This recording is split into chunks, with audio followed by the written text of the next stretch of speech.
Hey everybody.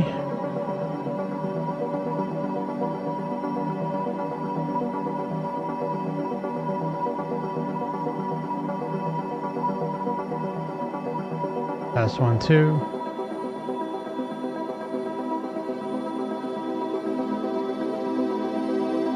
Apologize for the delay there. Good evening, Lawrence. Good to see you, brother. I'm going to say hello to everybody real quick. Let's see. Hello, Ryan, Mao, True Detective, Penny. Good to see you. Caroline, welcome. Caroline says hi from the UK. All stay strong and be free. That's right, Caroline. And hello, Holiday Fairchild. Great to see you. Says hi, everyone. Not sure how long I can stay awake, but I'll be here in the background. Good to see you. Make sure you get some sleep, too. Drones and other tones. Hey, my friend. Always good to see you. Says hello. Glad to be here. Listening from the Midwest. Finally able to catch this live. Great to see you. Hey, Elliot. Welcome. MPG. Welcome. Good to see you. And Fate's Messenger says hello from Albuquerque. All right. Hello, everybody.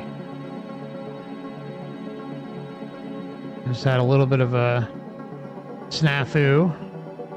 A little technical bullshit going on, but it's all right. And hello to anyone who may be watching on Rumble. Looks like there is an issue over on streaming on Odysee right now. I think the live streaming, there's an issue, but there was also another thing that happened that I thought they resolved, and I know they've been migrating to like new servers. That's been going on for I think a few weeks or maybe a month now. So I think that's part of the issue over there. But as soon as that's over, it's supposed to increase the speed and things are supposed to be a lot better. So just hang in there if you've been having issues with Odysee, like maybe the last few days or maybe a week. I don't know, but it should be resolved very soon. Okay, well, let's get into this. All right.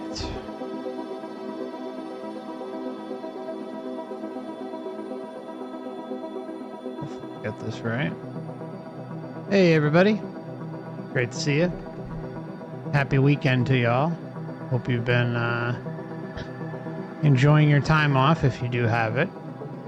I know some of you do work the weekend, so that's always a bummer, but if you're catching the replay, that's always appreciated, and I hope this information helps all of you in some way with your own research.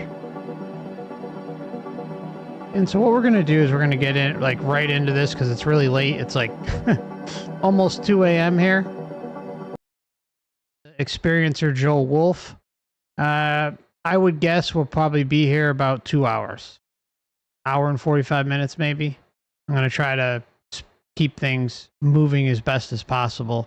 And, you know, I'll talk to you more in another stream about, you know, some of the health things that were going on and why I've been streaming that often the last month or so, but everything's okay. And thanks for all the kind messages. That was really nice of many of you, and thank you. So let's get right into this. This is Joe Wolf. He, at 3 years old, he realized that he had reincarnated on Earth before, and ended up in an orphanage. And then later, unfortunately, went to prison, made some errors in judgment, and had kind of like an awakening in prison and some very familiar experiences that we have gone over. So I think you're going to really find this case interesting. It's got a little bit of a few different data points that kind of connect everything. So without further ado, let's get into Joe Wolf's case. At 2 o'clock, the brief meditation. You missed your flute. You really missed something.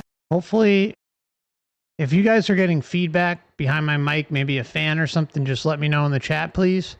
And also, if his volume's too low or something, let me know that as well. I'm going to be sure and keep an eye on it, but always appreciate the feedback so you guys can get the best quality possible out of the stream. Thank you. I kind of like to do that too, before I start. Just take a moment and close your eyes and shake off the cares of the world. Okay, so he does, I forgot, he does a meditation in the beginning. So what I'm going to do is fast forward that part. As we move closer to the cold, outer, then when you return to speak to you about There we go. personal account of experiences, what I refer to as spiritual experience, mystical experience. Now, mystical is a pretty, loose word. You can hear it mentioned and referred to and all. Okay, his volume is low. Hold on, I'm just going to crank this up. Thank you for the feedback. Always appreciated, True Detective. This is Joe Wolf.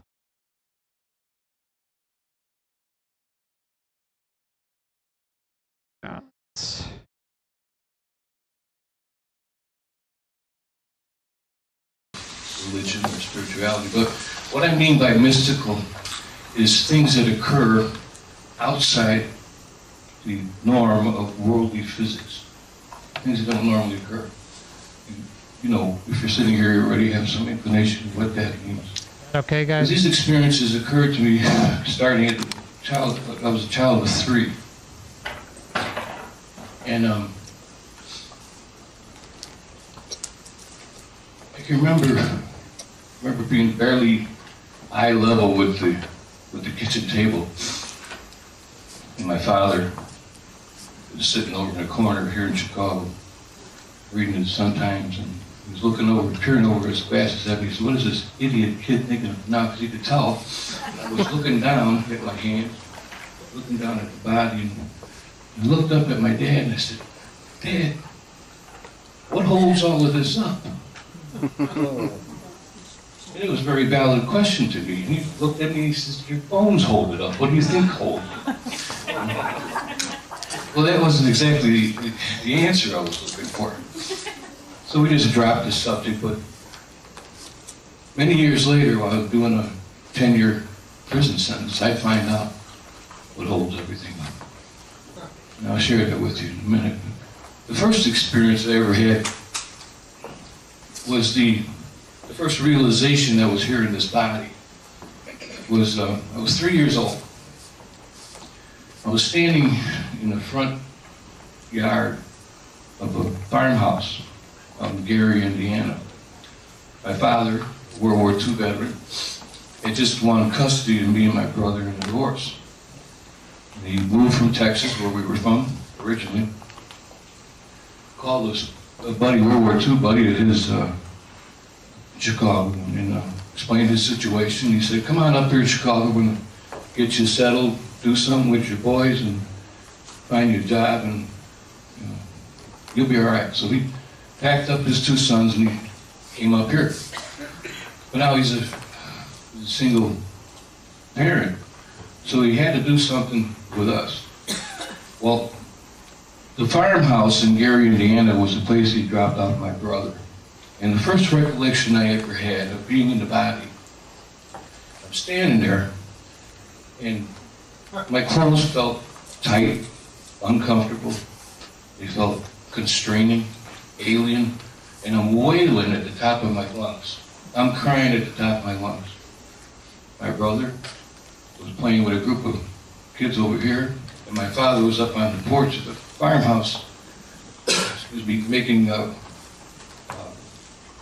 arrangements to take care of my brother. And but that wasn't the reason why I was crying. It wasn't because of my father got divorced. The reason why I was crying and wailing at the top of my lungs, because there was an experience that came over me right at that moment. It was a feeling that's hard to explain. It's a feeling that I had been here before, and I did not look forward to doing this again. And one of the very remarkable things about this, people talk about near-death experiences when they see a flash of their life appear before them. Well, mine was in reverse.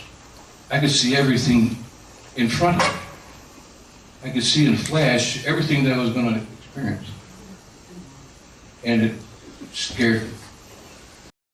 Sorry, guys. I'm not sure why that happened. Hold on.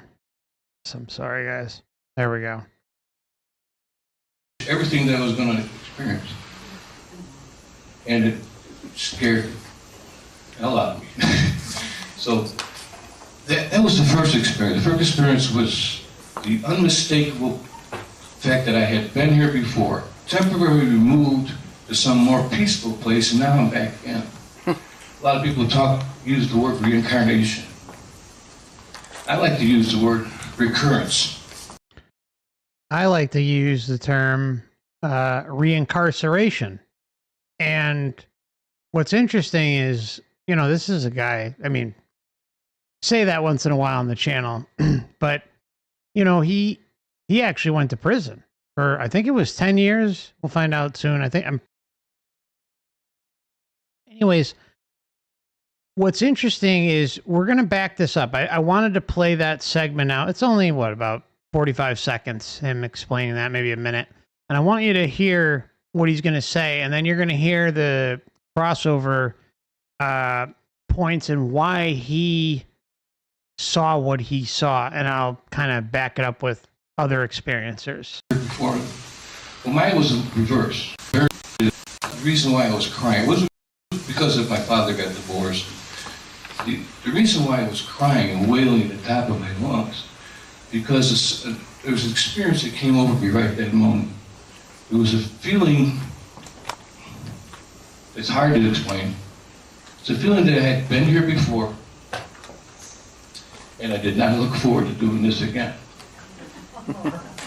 Okay, now, one thing we see, right, with past life regressions is how they don't want to come back.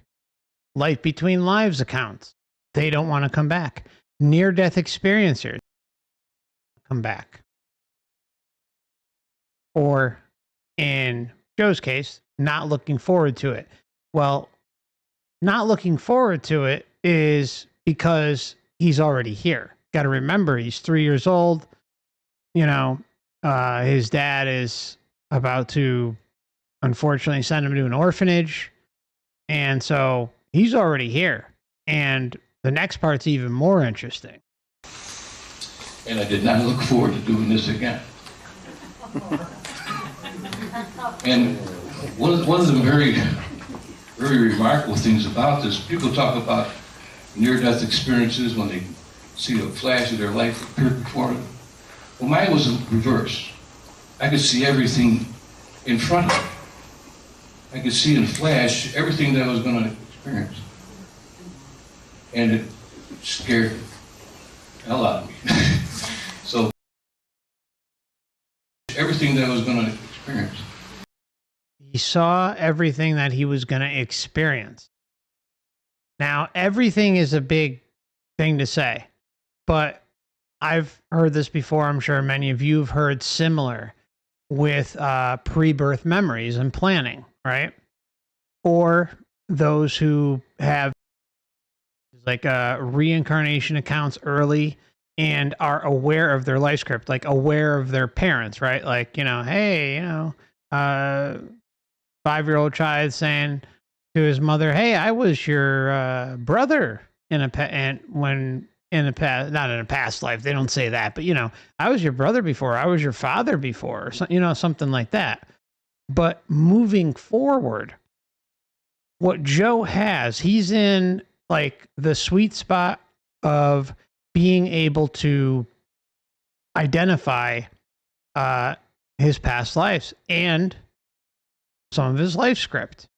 Not everything, but you know, as a 3-year-old, I'm sure that's probably what it feels. Maybe he even intuitively knew that stuff, but as far as how it actually plays out in full, throughout the rest of Joe's life while he's here, that's something else entirely. Now, the key thing here is that what he's experiencing in that moment is the realization of his life script. Like, if I was able to talk to Joe, I would ask him, did you see your prison sentence in your future as part of your life script? And, he kind of just throws it out there and moves on. But, like, everything that he shares, it's not like, suspect or like, suspect where you would think, oh, well, this guy's maybe bullshitting a little bit. No, it's very chill, low key, rational, and not like over the top in any sense of the word. So let's continue. But, it's interesting how that moment, like that minute of footage, has a lot to unpack. Like, you had the pre-birth memories, pre-birth planning, you had the life between lives, the NDE connection, and there's one more. Anyways, like how all these kind of data points crisscross with him not wanting to come here, and then also piggybacking off into the life script aspect of things. And it scared the hell out of me. So that was the first experience. The first experience was the unmistakable fact that I had been here before, temporarily removed to some more peaceful place, and now I'm back again. A lot of people use the word reincarnation. I like to use the word recurrence. And I think the word recurrence might explain it even better, because no matter how many lives you live, there's only one life. No matter how many bodies you exist in. I know for a fact now that there's only one life, and that is the life I share with each of you, God. No matter how many experiences I had in different bodies, there's only one life. But see, like, that's like simplifying it, Joe. Like, if you ever happen to run across the show, I mean, no ill will or bad intent at all. I'm just discussing your life experience and commentating on it. Make of it what you will if you ever do run across this video. Now, it's like, let's back. Life I share with each of you, God. So, there's only one life, and like, this is a life I'm sharing with you, yes. But why is that? Because of the memory wipe. The memory wipe is the biggest aspect to all this. It's like, if you can't remember your past existence before you came here, or you have very spotty memory, there's kind of an issue with some who do have past life memories. Like, they for some reason, there's this thing where some of them think like they know it all. And that's not to crap on them at all. It's like, maybe that's their perception and they have a right to that.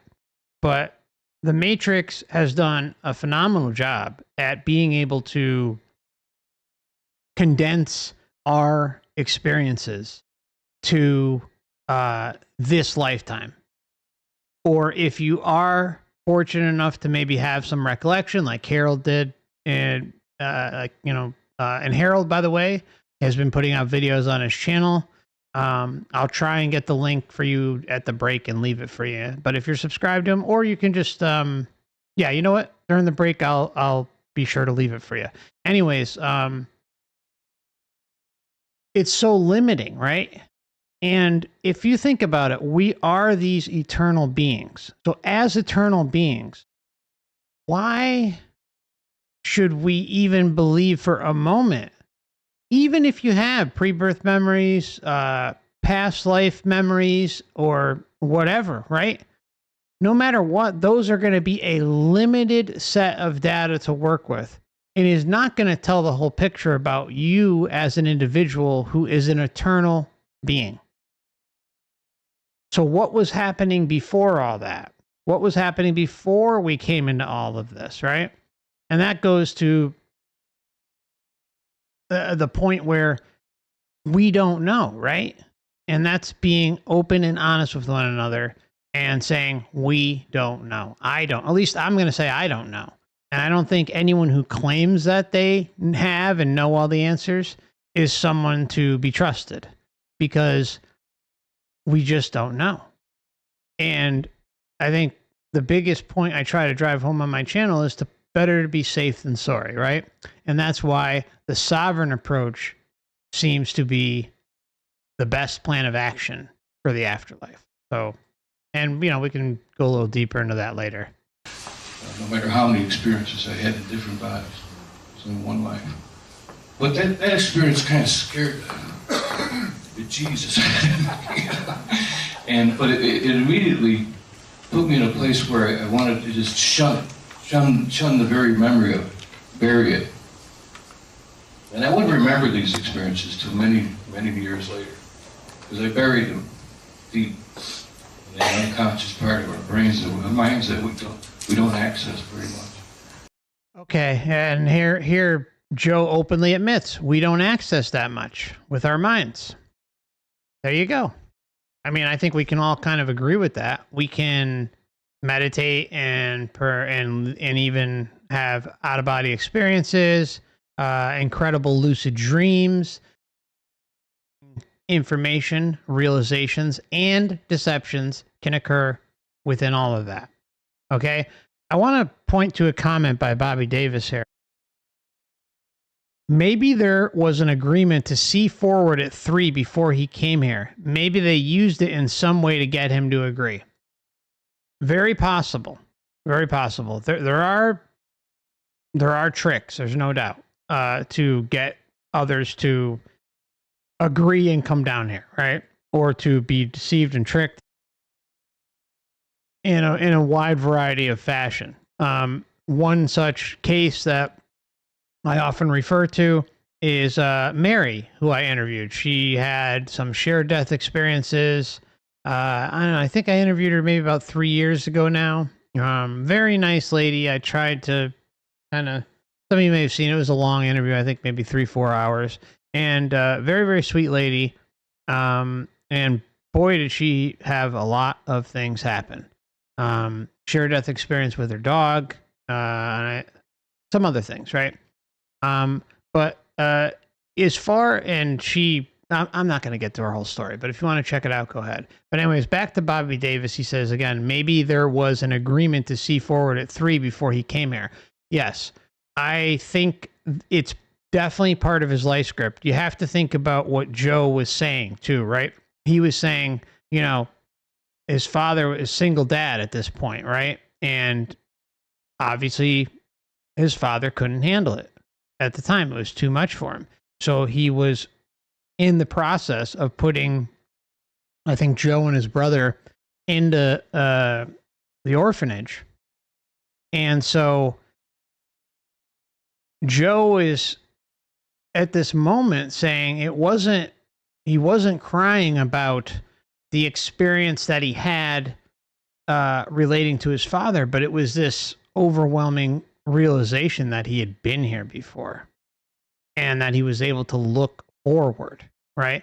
That is absolutely a life script moment. So in my opinion, I think you're spot on, Bobby. That was something I was even meaning to mention, and I don't know if I even did, but yeah, really, really good point, especially at least with this specific moment in Joe's life. This is like a very big moment. Like he's aware, essentially, despite his age, you know, maybe not knowing all the details and everything, but he's aware that, you know, there are major life changes happening, and boom, it all leads into this moment that he's having when his dad is about to really put him into an adoption agency. But the very next experience was when the decision was made to put me in what was called the Carmelite Home for Boys in Gary, Indiana.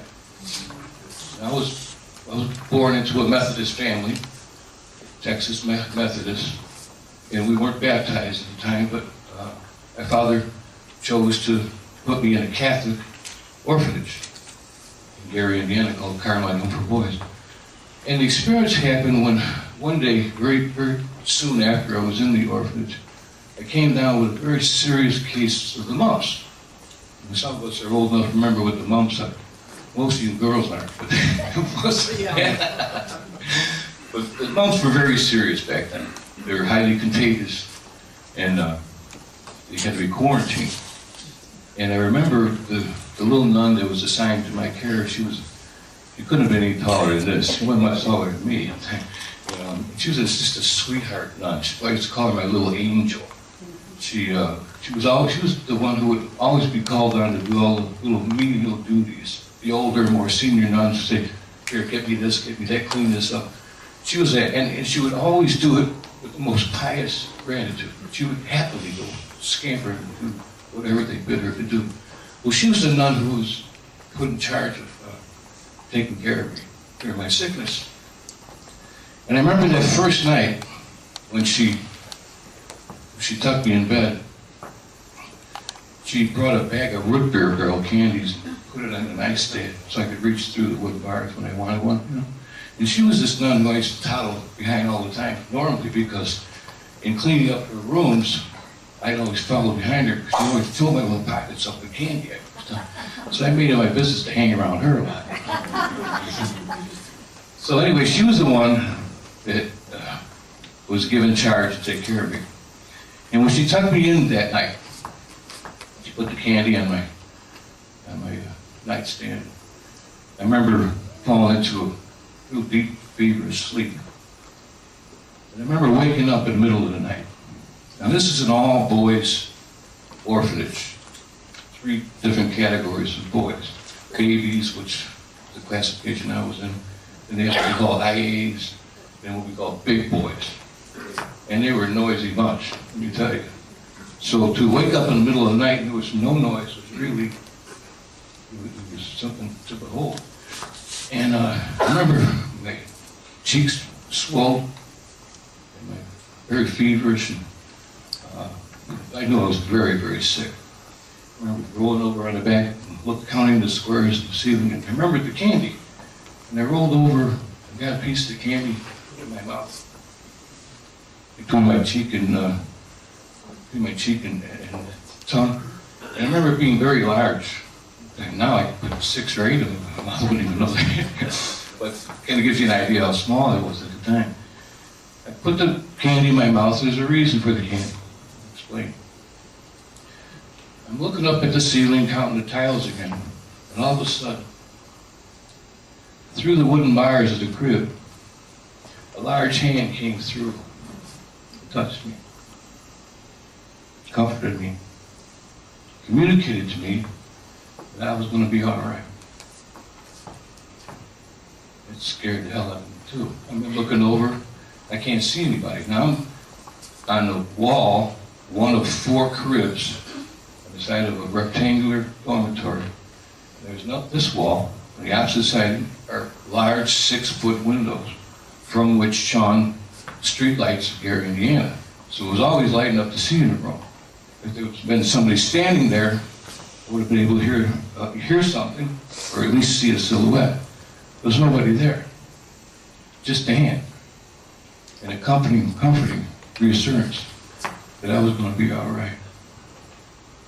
So what I did is I just reached up in my fear. I reached up and grabbed the forefinger of this hand and bit it. I bit it really hard. I mean, at 3 years old, they had a full set of teeth, like needles, you know. And I bit this finger, and I really dug into it. But the finger never flinched. It never even gave an indication that it felt it. Just let me bite. And when I was through, it just faded away. Then I must have passed out. I threw the covers over my head, shivering. I remember I woke up the next morning, and I was standing. The light from the windows, shining, morning light was shining through the windows, and I was standing up at the edge of the crib. The sickness was all gone. Fever was gone. Swelling was gone. There was no sign of any sickness at all. but there was this little remnant of candy still in my mouth. It was the point of reference. You know, otherwise I would explain it away some way.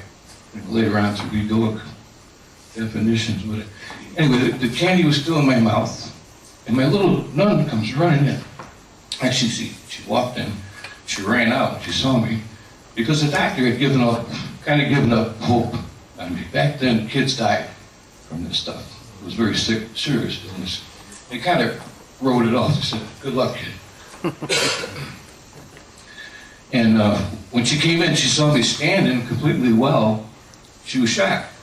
She put her hands over her mouth, ran out, and got the rest of the tribe, got the mother Aloysius and a whole bunch of nuns, and they come running in there, and they couldn't believe me. And here I am trying to explain little boy terminology because of what happened the night before, because the memory of the visitor was very clear.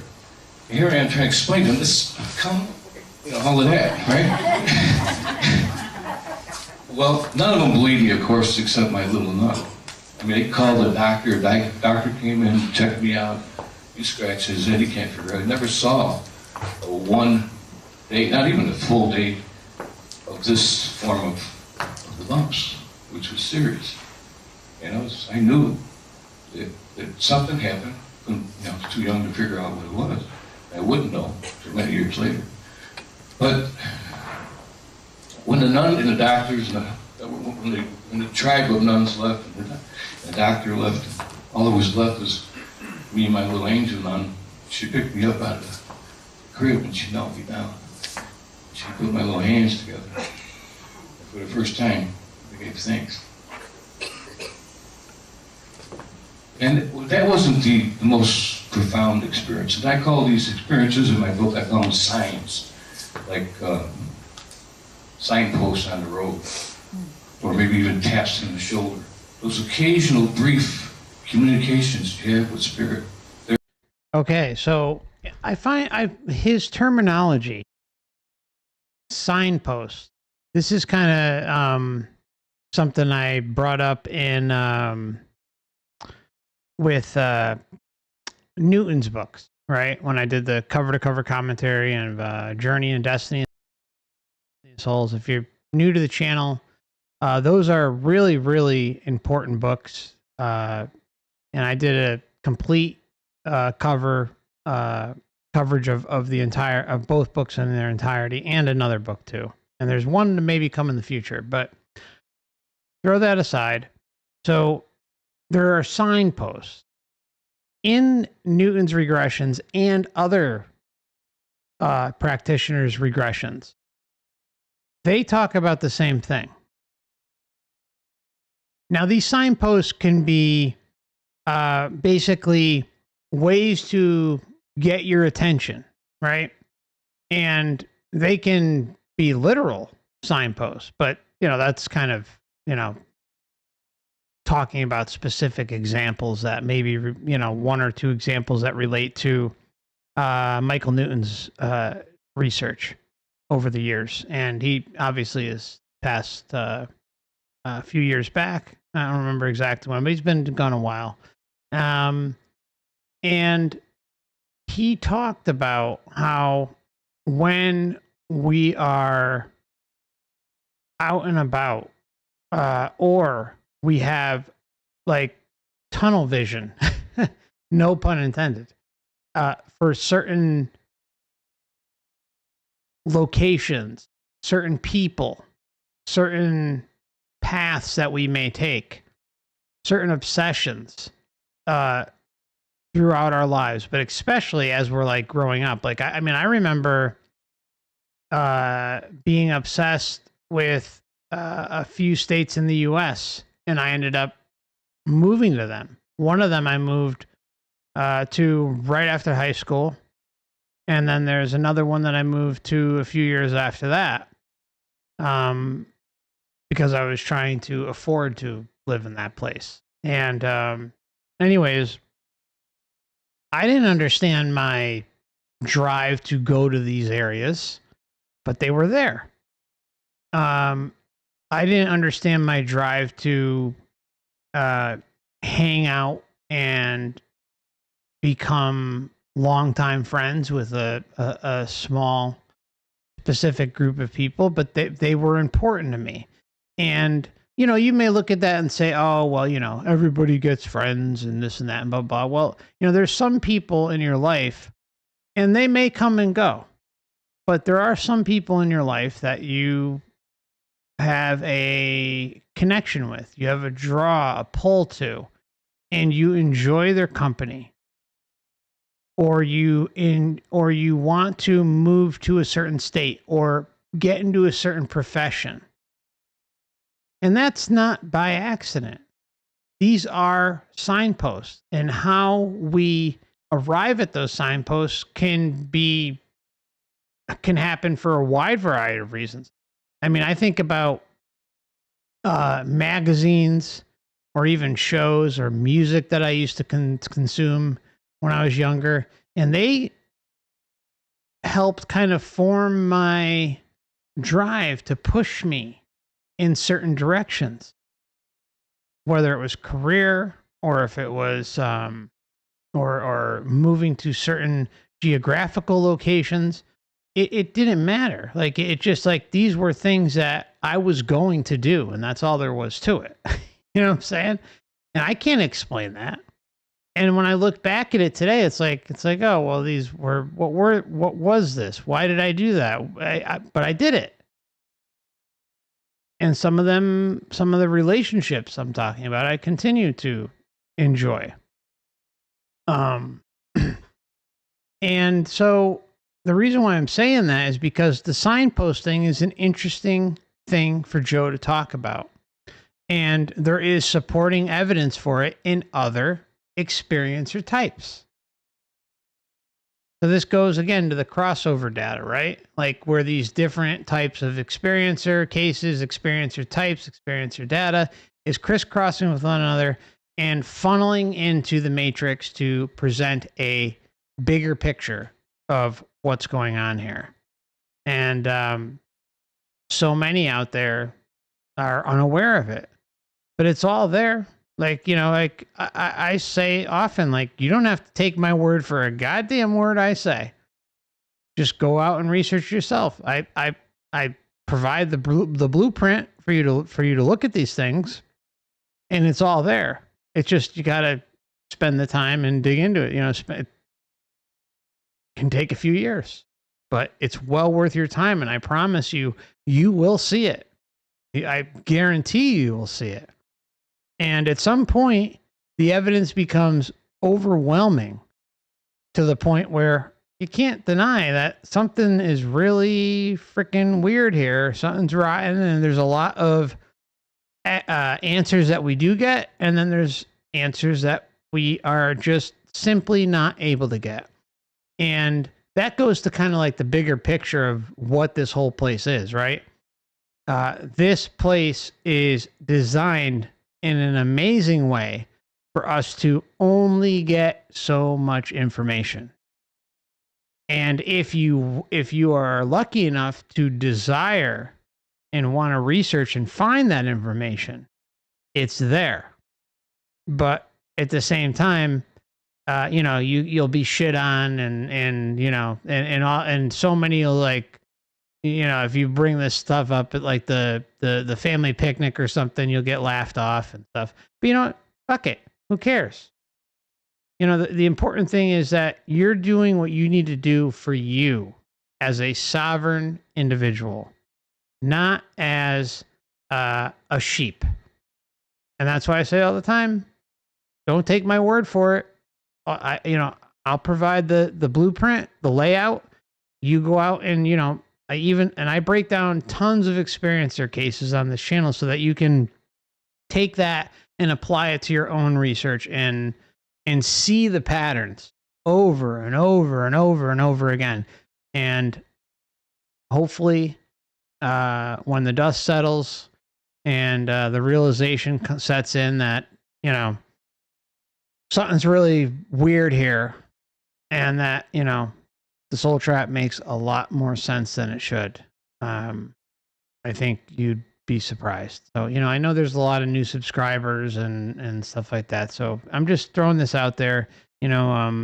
that, you know, my channel acts as a repository and as a research guide for you to pick up the ball and run with it and look at the vast variety of all the other research that's out there and then connect the dots. Signposts on the road, or maybe even taps on the shoulder. Those occasional brief communications you have with spirit, they're unmistakable. You'll never forget them, and they stand out like earmarks, like bold earmarks of things to remember. The next experience I had, where's Kuan Yin? There she is. Was I think I was 11 or 12 at the time, and I was about 8 before my father came, got me out of the orphanage and hooked me back up with my brother. We were back together again. He married the sister of his World War II buddy, and we moved to Chicago on the northwest side. And I was up in the attic. My brother and I shared a room up in the attic, and this has occurred in that time between sleep and awake. You're not really asleep, but you're not really awake. It's kind of in that limbo. And I remember it quiet, late at night, and all of a sudden I'm looking up. My eyes are closed. I'm looking up at this radiant woman. I mean, she was beautiful. She was stunning. She was radiating light in every direction. And she had this headdress and went all the way down to her beautiful sandals. And I'm looking up and I'm blown away by it, because the feeling was of being immersed in love. And when I say love, try to imagine the best experience you ever had with love. Multiply that by 1,000 times. It doesn't even come close to what I felt. This lady was looking down at me, and I'm looking up at her, and I'm blown away. And I ventured a thought. I said, please let me stay with you. Okay, so what do we have again? Isn't this a fascinating account? It covers, like, it's a little different, but it covers so much ground and connects so many other experiencer types. Sandals. Woman. I mean, she was beautiful. She was stunning. She was radiating light in every direction. And she had this headdress and went all the way down to her beautiful sandals. And I'm looking up and I'm blown away by it, because the feeling was of being immersed in love. Immersed when I say in love, try to imagine the best experience you ever had with love. Multiply that by 1,000 times. It doesn't even come close. Doesn't even come close. Imagine, again, how often do we talk about this on the channel with NDEs? Just imagine the most love you've ever had. I bring this up constantly because it just needs to be driven home. And, you know, I'm not a female, but, you know, I've been seeing a mother's love. You know, a lot of my friends have had children, and you can see without a doubt the connection that they have. The connection that they have to their child. It is, and if you are ever able to be around a child that's born, it is I'll say it, like a breathtaking experience, right?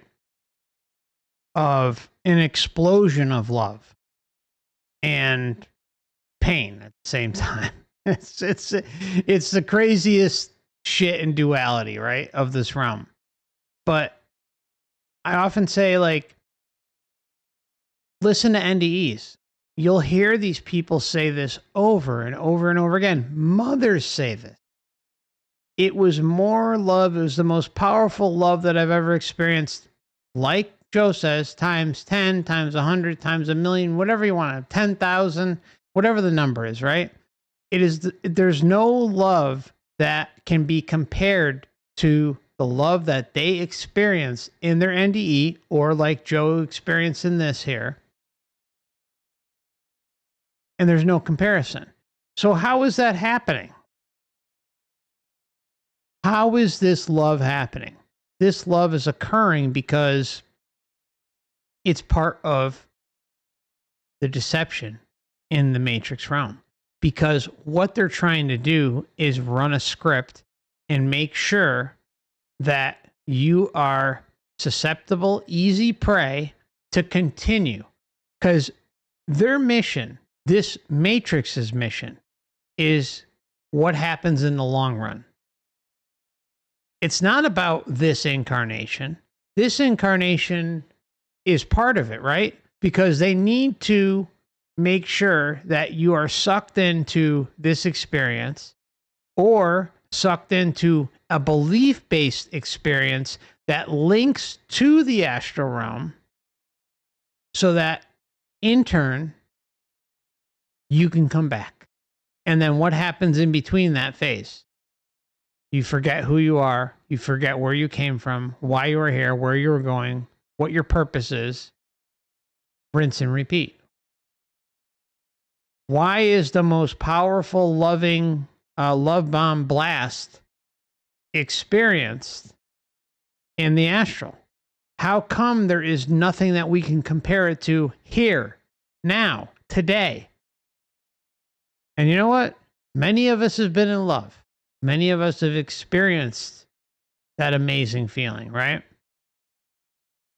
But the way they talk about it over and over and over and over and over again indicates that there's something a little bit more going on. And Joe experienced that. And I can maybe even go a little bit further and say that it borders on a succubus. Because remember, this girl's hot. You know, this is a, sexy woman that he's experiencing this with. I don't know. I'm just throwing it out there. I don't know if that's what's happening, but I'm just putting it out there. Either way, it's a sexy broad. And I'm sorry if broad is not allowed these days, but, I'm just having some fun with words. And when I say love, try to imagine the best experience you ever had with love. Multiply that by 1,000 times. It doesn't even come close to what I felt. This lady was looking down at me, and I'm looking up at her, and I'm blown away. And I ventured a thought. I said, please let me stay with you. At that moment, she faded away. And I remember getting out of bed, and tears are coming down my eyes. I run to the bathroom, I wash my face. I run back into bed because I'm going to try to get back into the experience, which was not meant to be. But I can't, it's very difficult to explain this vision. But many years later, my first trip to Sedona, Arizona, I happened to be walking past an art gallery. And there she was. She was a 42-inch statue of Kuan Yin. I didn't know that. I was 50 before I even put a name to her. This happened when I was 11 or 12. Didn't know anything about it. So I ran into the art gallery and inquired about it. I said, who's this statue?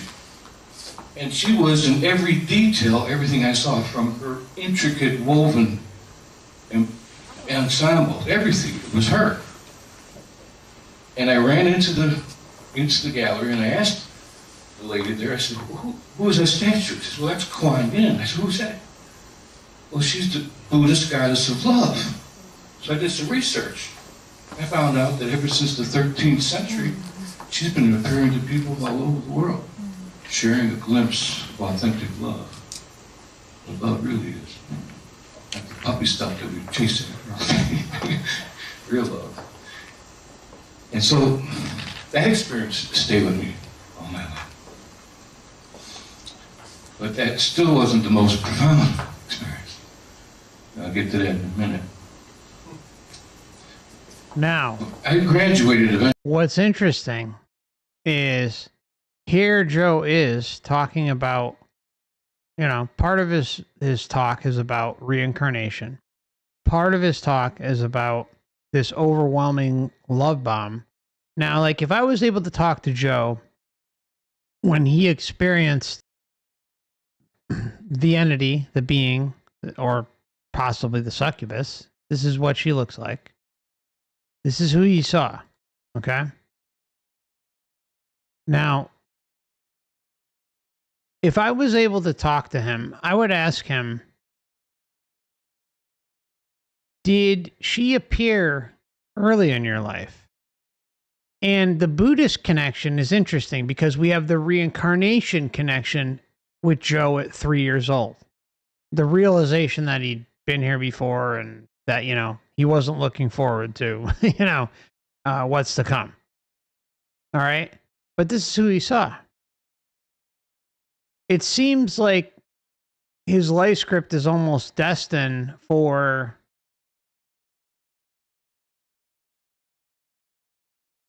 what he walks into. And he, you know, I hate to say this, but you know, like sometimes it's just really obvious that the Matrix marketing department is working in full force. I'm sorry. And you're going to hear where some of this goes. And that's, and again, Joe, if you're listening, I mean no ill will whatsoever. You know, I respect and appreciate you sharing your experiences with the public. I just happen to have a different view on how this realm works. It's that simple. So, you know, like you're going to see what ends up happening later on down the road with Joe. But, you know, this is who he saw. Then he ends up having a synchronicity going to Sedona, you know, which I will say, I've been to Sedona multiple times. It is an incredibly charged spiritual space. The sad thing is that there are a lot of cults there. And there's a lot of wacky shit that goes on there. Okay. But at the same time, if you go in there, you know, with your headspace the way you are today as a sovereign being, no big deal. But like it is a breathtaking place that will just leave your jaw on the floor. It's a Red Rocks, you know, if you're familiar with Red Rocks communities, that's what it is. It's an incredible Red Rocks community. And the first time I went there, I was probably about 20 years old. And I went to they have this amazing, sick as it sounds, they have this amazing church on like a ledge overlooking the Red Rock Canyons. And it is just like awe-inspiring. What's interesting is if you're going to go there, you should drive in there because as like there's a point when you're driving in and then just kind of everything starts to open up and it's just the most fucking incredible place you will ever experience. It words cannot do it justice. I can talk till the cows come home, but it is an amazing place to visit. And, you know, stay there a little while. You know, maybe if you can camp there, that'd be great too. There's vortexes and all sorts of wild stuff going on there. And I just highly recommend checking it out if you get the opportunity to. So, you know, Joe sees this Buddhist deity at 11 or 12, and then lo and behold, he goes to Sedona and runs across a painting of her or a picture. What are the chances of that? That's life script all over it. All over it. Actually, from reform schools, I wasn't a very good kid. I like to get into mischief. I was really disillusioned with the grind of the whole hum of what I saw was life. Guys just trudging off to work, complaining all day, drinking beer, and starting all over the next day. I didn't like, nothing made any sense. The world didn't make sense. Politics didn't make sense. Wars didn't make sense, you know. People just didn't make sense. I didn't like it here. You know? And so I thought, as long as I'm going to be here. I didn't like it here. Wars don't make sense. This is us. Doesn't make any sense. The world didn't make sense. Politics didn't make sense. Wars didn't make sense, you know. It didn't make sense. Wars don't make sense. Politics don't make sense. None of it makes sense. Well, yeah. And yet, there is this overwhelming programming that occurs on a mass scale to keep us under its spell. It's like, when does it end? And when does it make sense? And, you know, like, one of the big things I talk about in the intro video to my channel is that, you know, this has been going on forever. We are currently in our own little encapsulation in this time period or timeline that's going on right now. And everything is like amplified and insane. But if you really throw all that away and start looking back at history, there are certain common narratives that keep appearing over and over and over again. And then there are narratives that, you know, you can say, hey, well, maybe I believe them, maybe I don't, but there's certain ones that are always there. And that's control, power, manipulation, deception, and sacrifice of animals, children, adults, in some form. And practices of power which end up trickling their way down onto society. And, you know, some people don't believe that stuff, but it's real. Why? Ask yourself this question. If all these things continue to go on, how come humanity is not smartened up and been able to figure this shit out yet? How is humanity so fucking dumb? And I'm not talking about you guys. I'm not talking about, you know, seekers out there, right? I'm talking about how come the masses are not able to figure this shit out and say, whoa, something's fucking wrong here. It's not right what's going on in this wacko realm, or in my country, or in your state, or with your president, or with your prime minister, or with your Congress or Senate, or whatever. Your MPs, right? It doesn't matter. It's the same shit. Eons and eons, decades and centuries. It's the same shit over and over and over again. And somehow, humanity is unable to keep a record of these atrocities on humanity. Why is that? One of the things that ekes me the most, I'm sorry, I'm going to a little sidebar here. One of the things that ekes me the most is how, and you know what, like, don't listen to people that talk like this. I'm just going to say this. I think it's a really, really dangerous narrative. And, you know, I used to fall for this shit when I was younger, and, you know, and it's understandable. But, like, those talking heads, the news talk like this, controlled opposition agents talk like this. They say, oh, well, you know, we shouldn't have done this. We shouldn't have done that. We. Cut out the fucking we. All right? There is no we. I am not at the fucking Pentagon, you know, setting off drones to go kill, you know, innocent women and children and anyone else, right? I'm not the one doing that. So there is no we. There are psychopath actions that are contributing to that, but there is no we just because I happen to reside in said country that is doing these atrocities. So anyone who likes to lump in the we in their conversation or in their news with you, don't listen to them. Because you are not a we. I'm not a we. We don't have anything to do with others' actions. Tomorrow, you can go out and decide to go about your day. Go to work, drive your car, grab the groceries, and then come back home.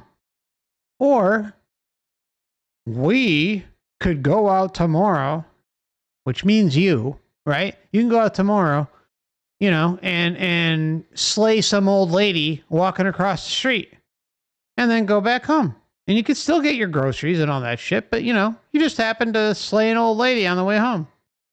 Does that mean that everybody here in the chat was involved with the individual who decided to slay the old lady?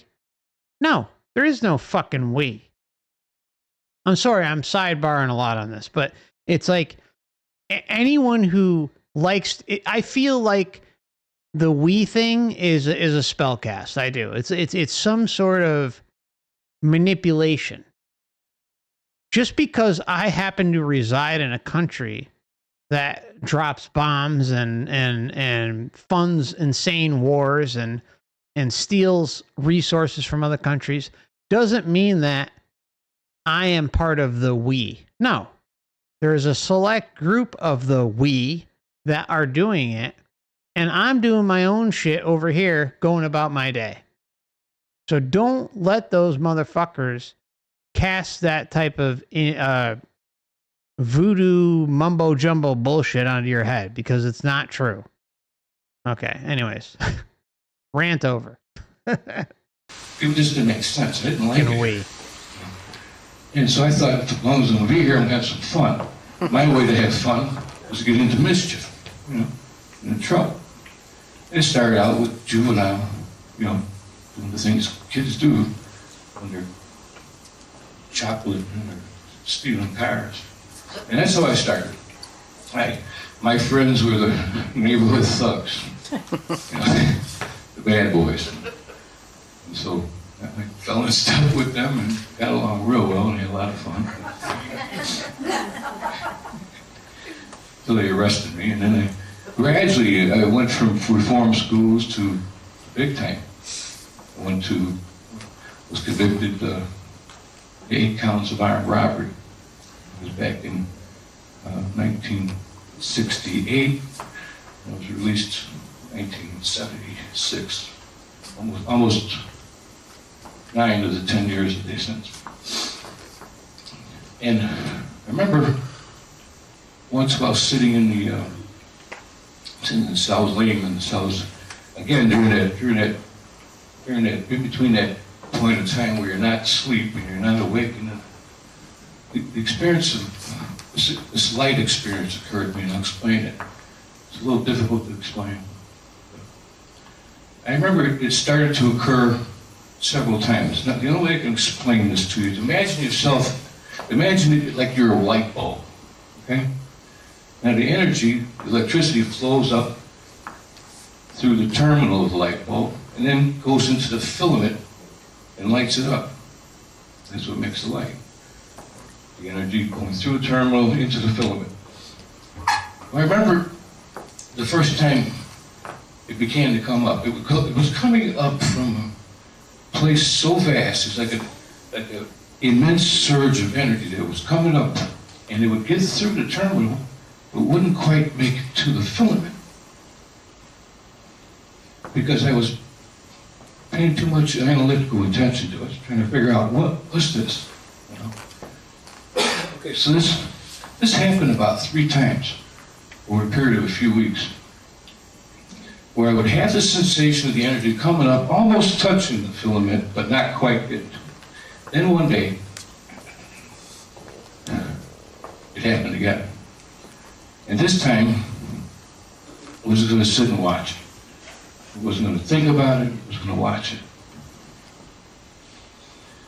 And energy came up and exploded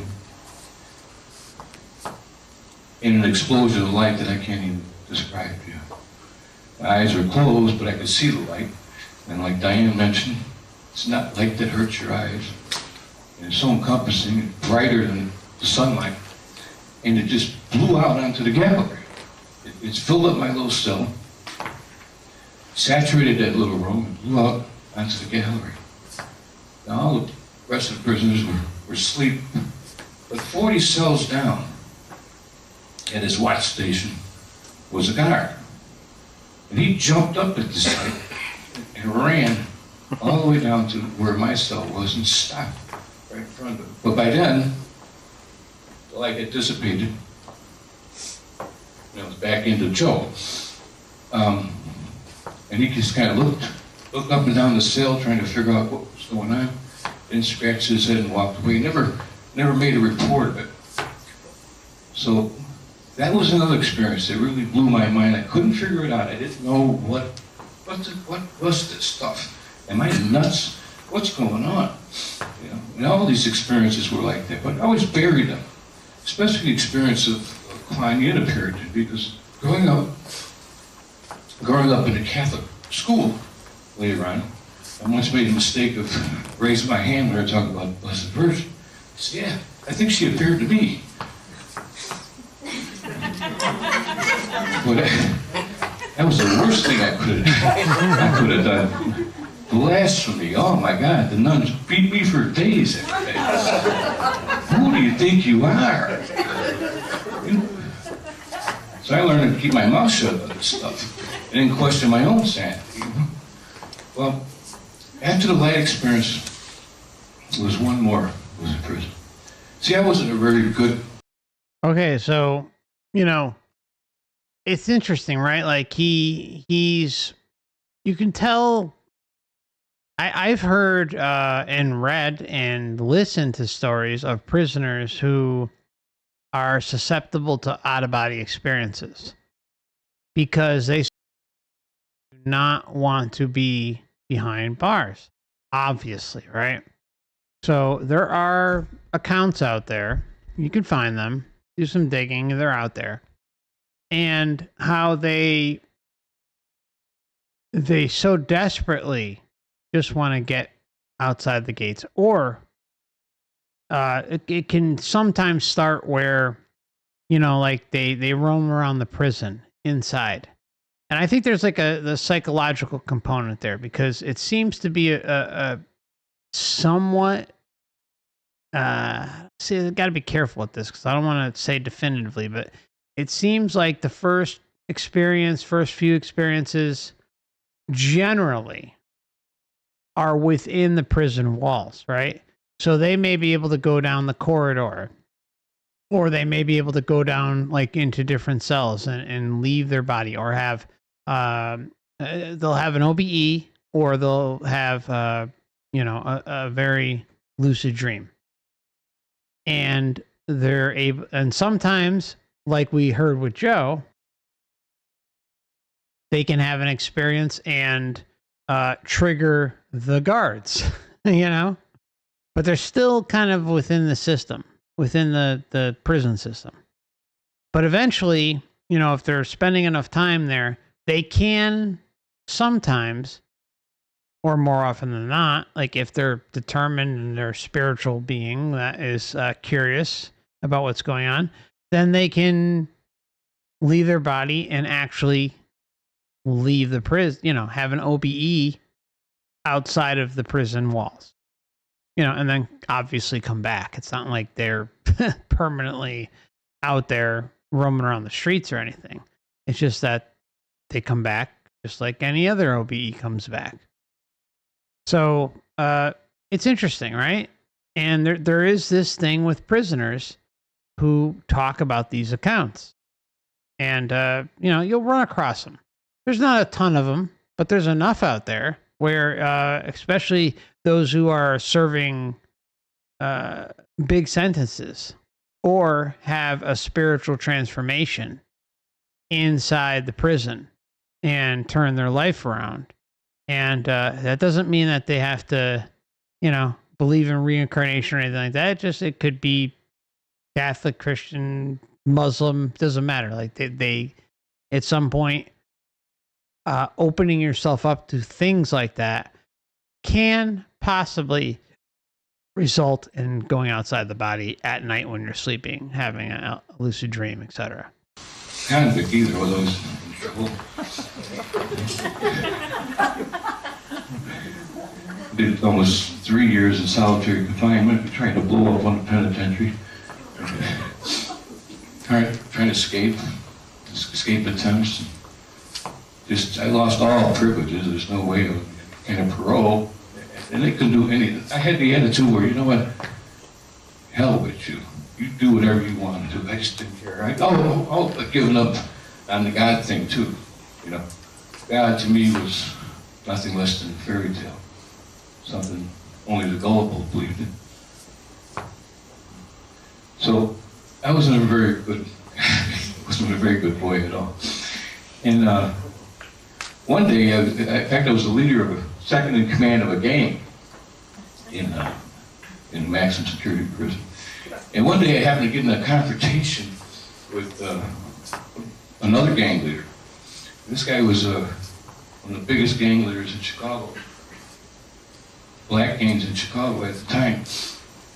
And I think their membership were in the thousands. And he was the big cheese there. And I got into a fight with him, argument. He was in his cell and I was on the gallery talking to him. And I don't even remember what the argument was about. All I know is that when the word came down after the argument, I was in big hot water. In fact, I was going to be killed the next day. So when they locked me up for the evening, about 4 o'clock, I started to worry. One of his competitors came by with a 5-gallon bucket of hot water they used for passing out for coffee, doused me with it, burned me from here to my feet. And later on, he came by again, and I was standing at the bars, and he went to punch me, and I darted, but he managed to grab the lock of my hair and ripped it out of my head. So they were serious. And those doors opened the following day, and the cell doors opened in the morning. I was going to be at least very seriously injured or killed. You know, that's what I was promised with. So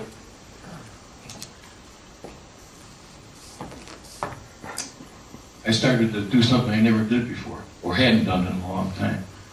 You know, I smoked the last of my cigarette butts and paced the floor nervously. And I got on my knees and I begged for help. I begged and pleaded and promised and did everything I could. I said, first of all, you know, the guards didn't really like me that much. You know, I wonder why. I wasn't one of their model people, so anyway, I was on my knees begging and pleading for help. And hours went by. I think it was 11 or 12 midnight. The door's going to be open at 6, but at 5, the cell door's upstairs for me in the next gallery up. That's the kitchen help. They're going to be open. They open them at 5, so I'm figuring how many hours I got left to live. And an idea occurs to me. A thought comes to my head. It was a strange thought. Thought said, scribble a note and hand it to the next guard that walks by. That's not the kind of thought that Joe would have thought of at that time. But it is the thought that the Matrix marketing department would have to use Joe as a conduit for its own nefarious practices. The kind of thought that Joe would have thought of at that time. It seemed to come from someplace else.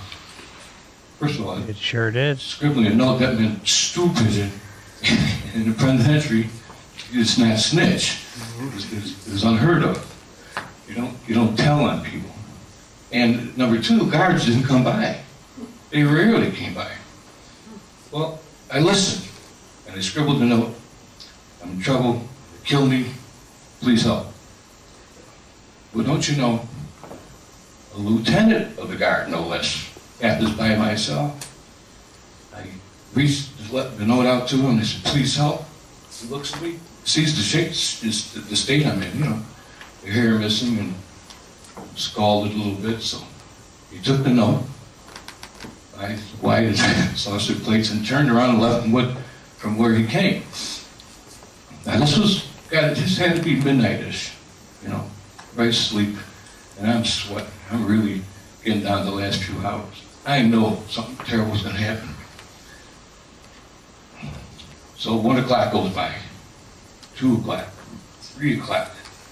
And I'm thinking, oh boy, this guy maybe just ripped up my note and threw it in the garbage, knowing who I was and not really caring. You know? All these thoughts are going through my head. These thoughts about how I'm going to get it tomorrow. You know?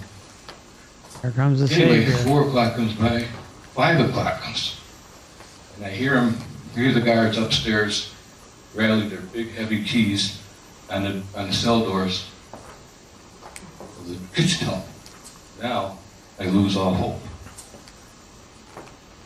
I'm dead. But by that same time, you know, all this time I'm on my knees begging. I mean, for hours I stayed on my knees begging.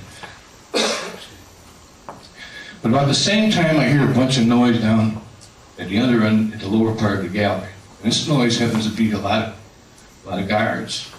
They come up, it's a captain, a couple of lieutenants, one of the ones that originally took my note, and a whole host of guards. They come to my cell and lock it, shackle me up, and take me away. I'm walking away from the cell house. They're taking me to this detention building away from the cell house. And I'm thinking, I am thinking, I couldn't believe, I know I'm safe now, at least temporarily. So they take me to this detention holding cell, and they say they're going to come back and get me interview me, interrogate me, find out what's going on. So they take me out to the administration building. And there I'm met by a representative from Springfield that drove all the way up from Springfield during the night to come meet with me. And they could see the shape I was in, saw my hair. And they gave me a lie detector test just to verify that I was telling the truth. You know? And they put me in the station wagon and they shipped me from a maximum security facility that day to a minimum security facility. I've written about that. It's like going from a dungeon to a 5-star hotel. And it just does not occur. This doesn't happen. And all the way, I'm in this station wagon, this Illinois State station wagon, and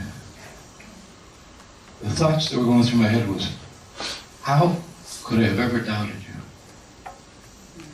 How could I have ever possibly doubted you? You've always been here for me. You've always picked me up when I've fallen down. You've always been there. How could I have ever doubted you? You've always been there. You've always been there. How can I have ever doubted you? You've always picked me up. This is the Matrix Marketing Department in conjunction with Life Script coming through in full force. And it saves Joe. Get it, right? In this, like, this right here is a good example of a similarity of someone who has an NDE, right? Like, that's why I don't shit on NDEers at all. I don't shit on experiencers at all. I may get a little loud and, you know, and sarcastic and stuff like that, but nothing is ever personal because I get the mindset, right? If you're someone who has an experience like Joe did, and you feel like there is divine protection from an outside source and that they've always been there for you in some way, shape, or form, despite him being a candidate for a large amount of loosh while he's in prison. And what happened with him with the whole adoption process, or I'm sorry, the orphanage process and all that stuff. Like, you know, clearly Joe lived a life of, you know, trying to save his ass, right? Trying to fight his way and secure his survival. That's really what's going on. Otherwise, he would not have committed armed robbery. Committing armed robbery is insane or silly, or we might call it stupid. But I don't blame that on Joe, because Joe is a product of his environment that he grew up in. But yet he has these kind of pinnacle moments throughout his life that continue to like shed some sort of hope that something is looking out for him. Meanwhile, he's been thrown a horrible deck of cards. And that's just the truth. His father abandoned him, didn't want to deal with being a single father, throws him into an orphanage. And, if you look into orphanages and what goes on there and all the crazy shit that occurs, and he talked about being beat for what, 2 days or something? Who knows how that all panned out. But I can guarantee you that he experienced overall in his life growing up more than 2 days of beatings if he grew up in some sort of Catholic, orphanage. That's just the truth.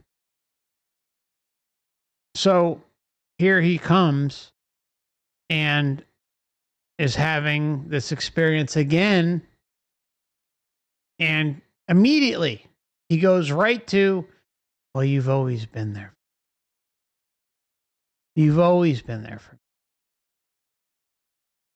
But yet, Joe has had a life of extreme suffering. Can you see how it doesn't add up?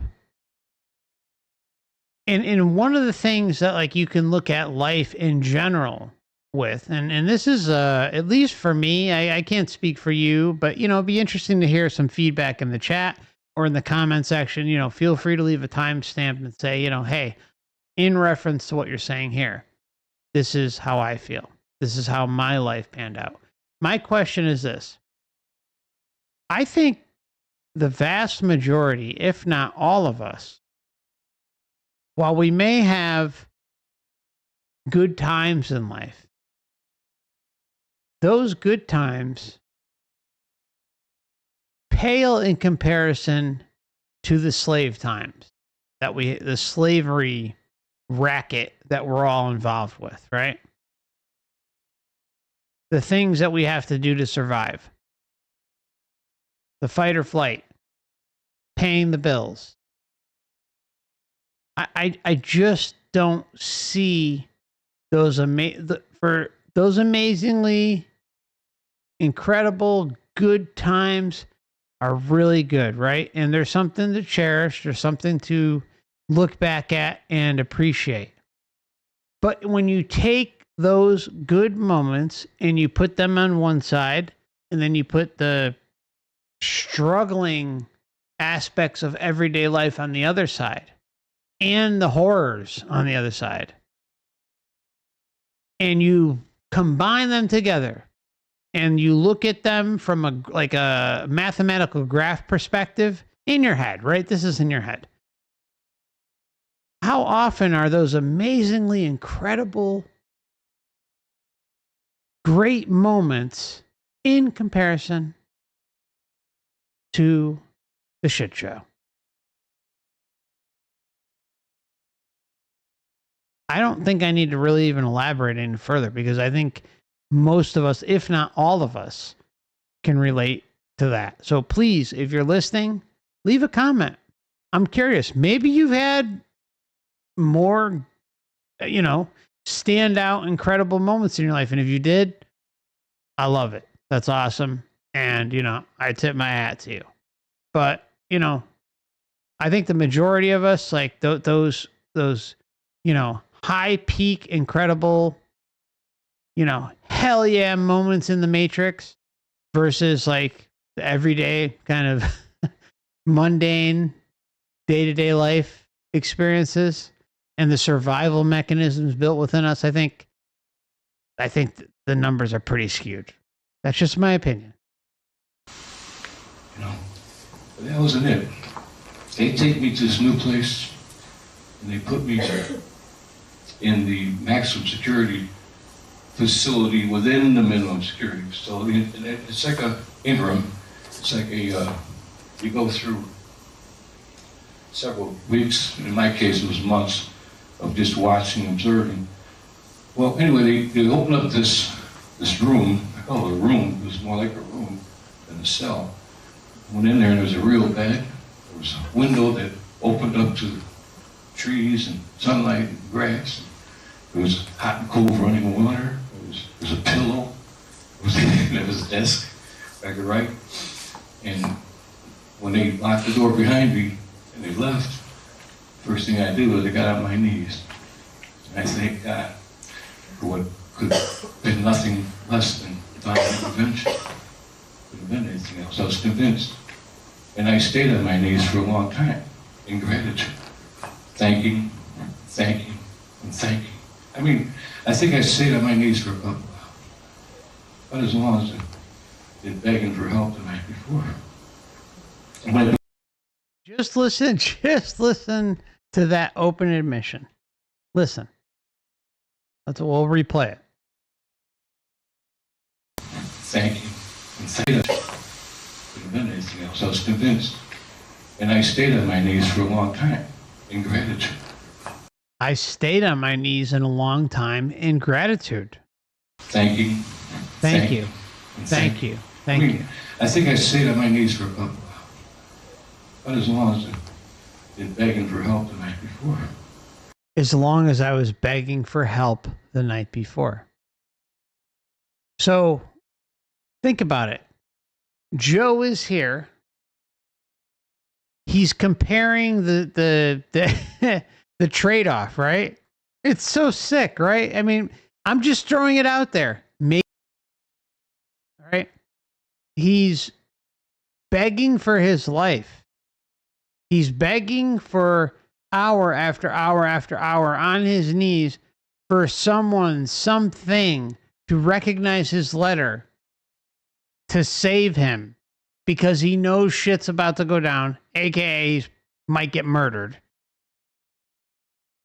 And then everything, boom, switches, and the Matrix delivers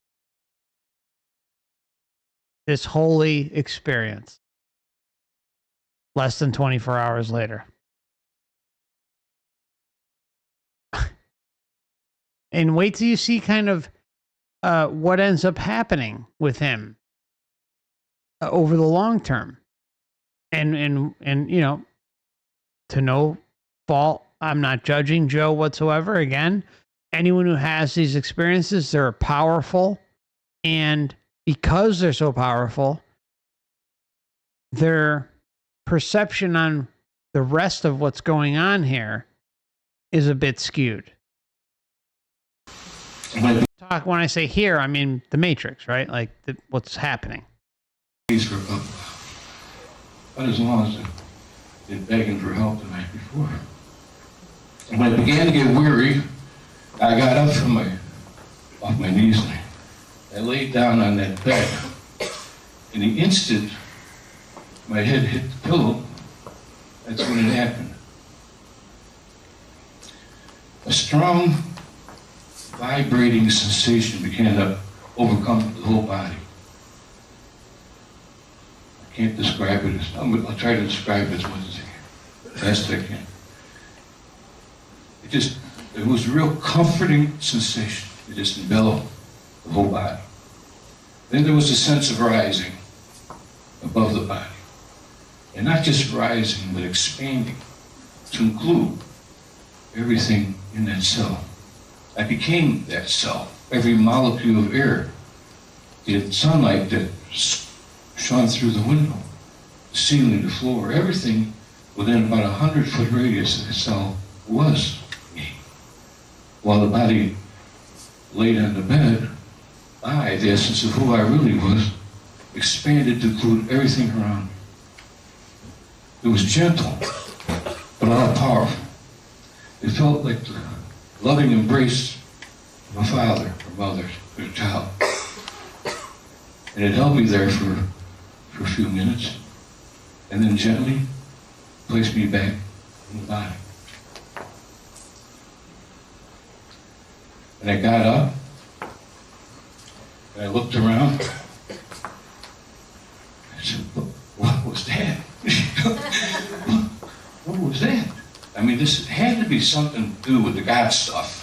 You know, I told you, I already given up on God. To me, that was kind of like a fairy tale. But this had to be something. This was like nothing I've ever even been told about. See, I never studied the Bible.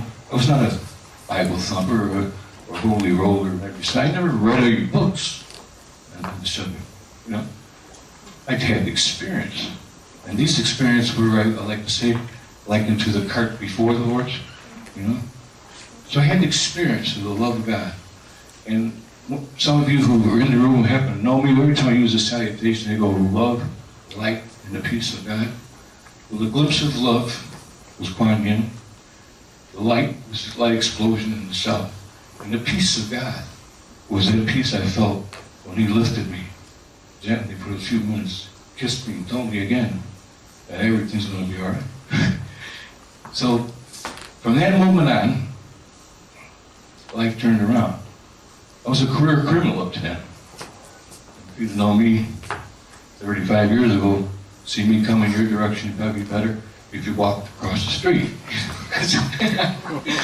Not somebody you want to run into. He's not a very warm and compassionate person. All I cared about was my own gratification, my own temporary gratification. Getting by in a shortcut way. And anyway, I was convinced that this and this whole series of experiences, which I was later able to connect, were very important. And now, after this last experience of being out of the body, and for a good period of time, I had to find out what this was. Where did it come from? And how could I feel it again? So, the administration watched me for a few months, and they were astounded by what they saw. They saw a total radical turn completely around. And they let me out of that cell after a while and put me in a kind of a dormitory atmosphere with other convicts. I got a job, I learned how to lay brick, and they actually let me outside the fence. And books started to fall in my lap. And the first book that ever fell in my lap was this book that I learned in meditation I share with you. A book named Remember, Be Here Now by Ram Dass. And I absorbed that book. I read that book page cover to cover. And I learned in this book. Okay, so this is Ram Dass. Good old Ram Dass, right? I went down the Ram Dass rabbit hole, had a few of his books, listened to a bunch of his teachings, and then when you start to look and other figures like Timothy Leary, the whole Harvard crew, you realize, if you've got an open mind about how the whole system works, about how controlled assets work. I'm just throwing it out there, right? So, in my opinion, Joe was given a path to another Matrix reinforcement office. I'm just saying it. Take it for what it is. But, you know, I spent a lot of time listening, reading Ram Dass, and looking in him. And I didn't realize how embedded within the system he was for a number of years. But, you know, that's not to say that he doesn't have valuable information, that he has some good messages or anything like that. It just means that, you know, he was and is, was past, an agent of the Matrix. That's simple. As was Timothy Leary. And their connection together is pretty glaringly easy to see. And there's so many others. The one with the Beatles, what was his name? I can't think of him. What was? Anyways, Maharishi, right? He was one. Another one was another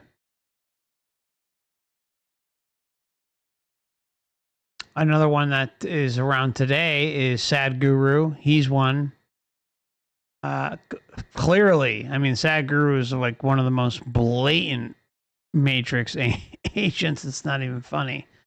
I mean, I could go on a list is, really deep about this stuff, but it's like this is how this system works, right? It has figureheads. You could have been a figurehead. I could have been a figurehead. All of us could have been a figurehead. And as long as we are willing to promote the Matrix in a positive way, or in a way that has us distorted, confused until we croak and die, then that's all that matters. Because once we make it through this lifetime, croak and die, boom, they got you. You believe in karma, you believe in sin, you believe in this and that, then they got us by the nuts. And then what happens? Memories are erased, rinse, repeat, come back here. Forget everything, insert ourselves into a new timeline. Maybe we figure it out. If we don't, die, rinse, repeat. That's how this place works. That's how this place is able to keep our confusion running constantly. So, again, Ram Dass hurt me, man. He really hurt me. Terrence McKenna was another one that hurt me. There's certain the Dalai Lama hurt me. There's a lot of good information, good teachings that came from these individuals. But at the same time, when you realize that they're controlled and what these messages are conveying for the overall you, the most important aspect of you, which is the eternal aspect of you, it is like a gut punch of all gut punches. But when you're kind of going through those teachings, you don't think anything like that. You're again, sometimes, a lot of times you're on cloud nine. You're having these amazing, incredible experiences, formative experiences. You're getting incredible advice, and then you're able to see it play out in real time. And then, as long as you continue to question, you can get out of it. That's the important part. Whoever you are following out there, whatever information is being conveyed to you, cross-reference that information. Like what I was talking about earlier. It's hey, I provide a little blueprint, a big blueprint on what's going on out there. But you can take what I say, cross-reference it, and see it for yourself through the hundreds of thousands of different types of experiencer cases that are out there, and prove to yourself, and then come back and say, hey, all right, I see it. Again, nobody needs my channel. And I just hope whoever's hearing this message goes out and does their own research, because everything I talk about is, in my opinion, mostly undeniable, because it's all there. And it's repeatedly there for all different types of researchers, different types of practitioners, and it's the same narrative over and over and over again. And poor Joe is having his ego massaged by the Matrix and is acting as a conduit unknowingly. That's just the truth. And I wasn't the only one that this happened to, this experience. It's happened to other people. They've experienced identical situation. So I wasn't nuts, okay? This has actually happened to others. And so other books fell into my lap. I picked up books by Peter Ouspensky, Fourth Way, Gurdjieff, All and Everything. And I gravitated towards those books because they seemed to be what I needed at the time that I needed it. In fact, I studied them for the next year and a half until I was released. And when I was released, I was like the runner at the starting gate when you shoot the gun off, you know, I'm gonna go out and find out what this source was. And I was armed with the teachings of the books that I had in my possession at that time. Metaphysical, non-dualistic, not the typical fire and brimstone stuff that we normally hear. And my father picked me up from the prison. He drove me home. And I said, Dad, I gotta do something first. I gotta take a walk. So I walked a mile to the first payphone I could get to, and I called the Theosophical Society right here in Wheaton, Illinois. Right away I called them and I explained the situation I was in, the experiences I had. And I was still ringing, like somebody really rung my bell with that experience. So I was really ringing with the urgency to know what that was. What was that? How can I access it? How can I be more in tune with that? I know that's reality. And this, what I'm experiencing now, like I've known all along, had to be something greater than what the eyes could see. So I called the Theosophical Society, and they connected me with a group called the Gurdjieff Society. I stayed with them for 7 years. Every week, 7 years. we meet in groups like this, circles, groups, discuss and meditate, talk. It got to the point where I think the ego stepped in. You know?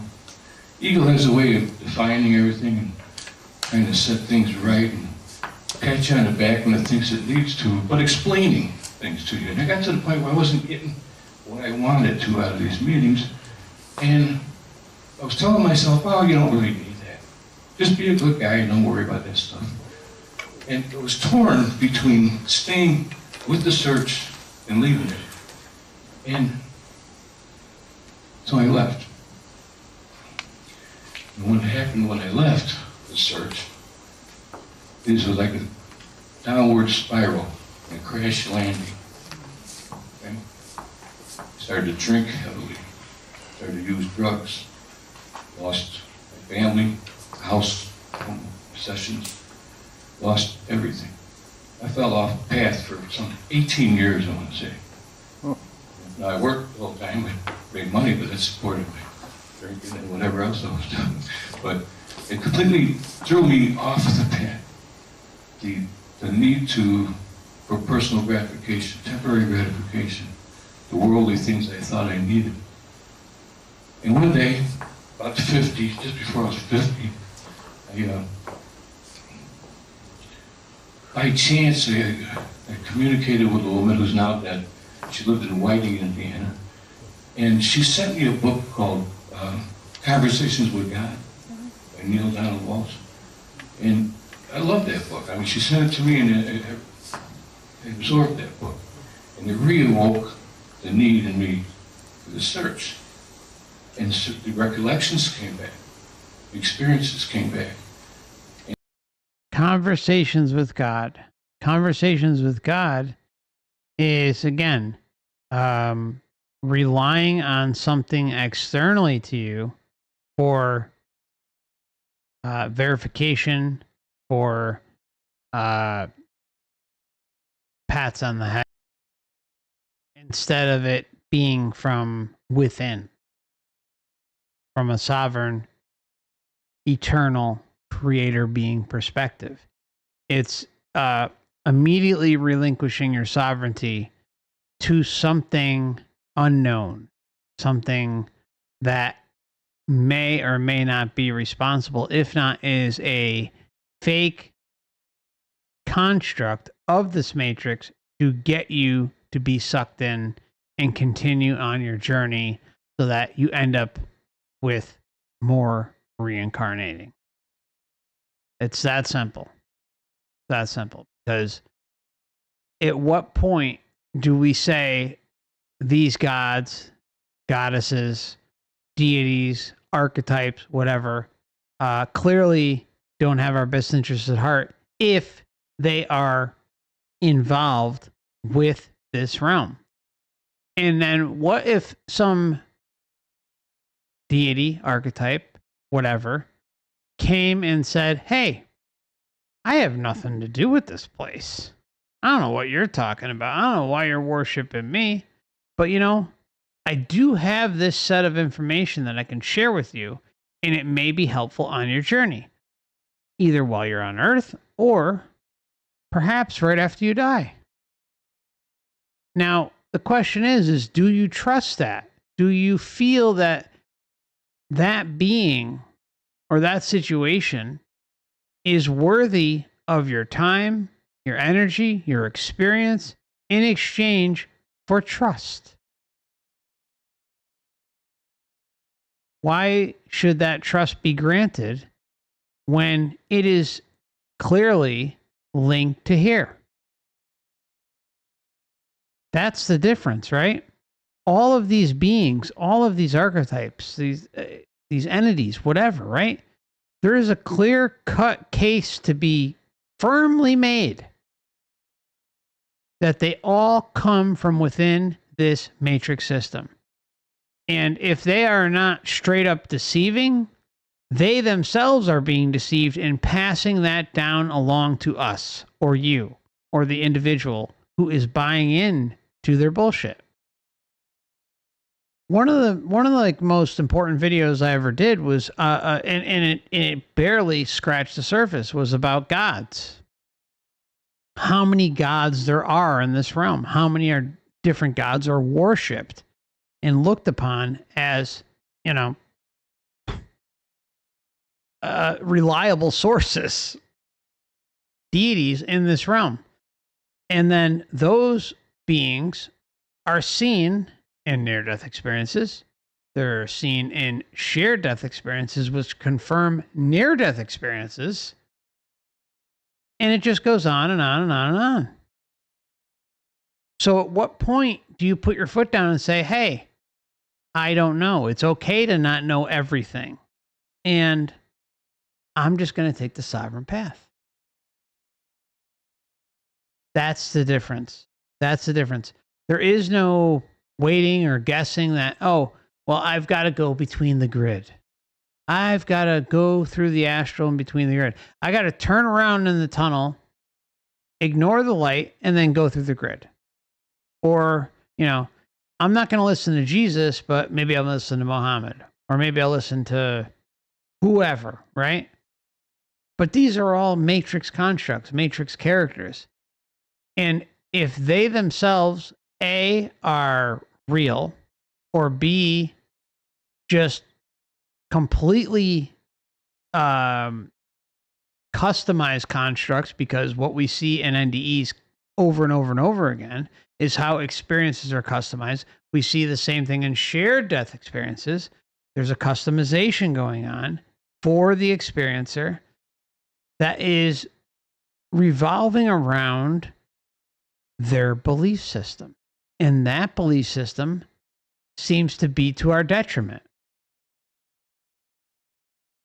So, do you trust that? Do you openly trust something that you're not communing with on a daily basis? Or something like you may, that has a relationship to this place? Are you kidding me? Right? I mean, like, that's where we're at. That's the dividing line. And I'm not shitting on anyone's belief system. I'm not. I understand this information can be very, very, very difficult to come to terms with. And it took me a number of years. All right. I wanted to believe that NDEers and all these other experiencers were sharing a story, or not even a story, I'm sorry, an experience, a repeated experience of hope, of understanding, of understanding. But the entire time, something still didn't make sense. Something was wrong. Why are these constructs trying to distract me?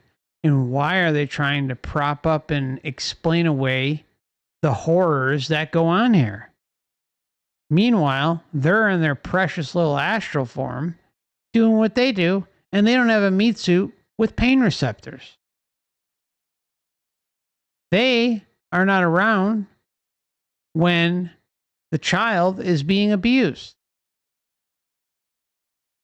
They are not around to relieve suffering when it counts. And that's where it matters. And we see over and over and over again. Tomorrow, a government can send out a drone, bomb a mountain, and in that mountain, there could be bad people who want to do harm to other people, and then there could be children. There could be women, wives, grandparents, animals, and a wide variety of other things.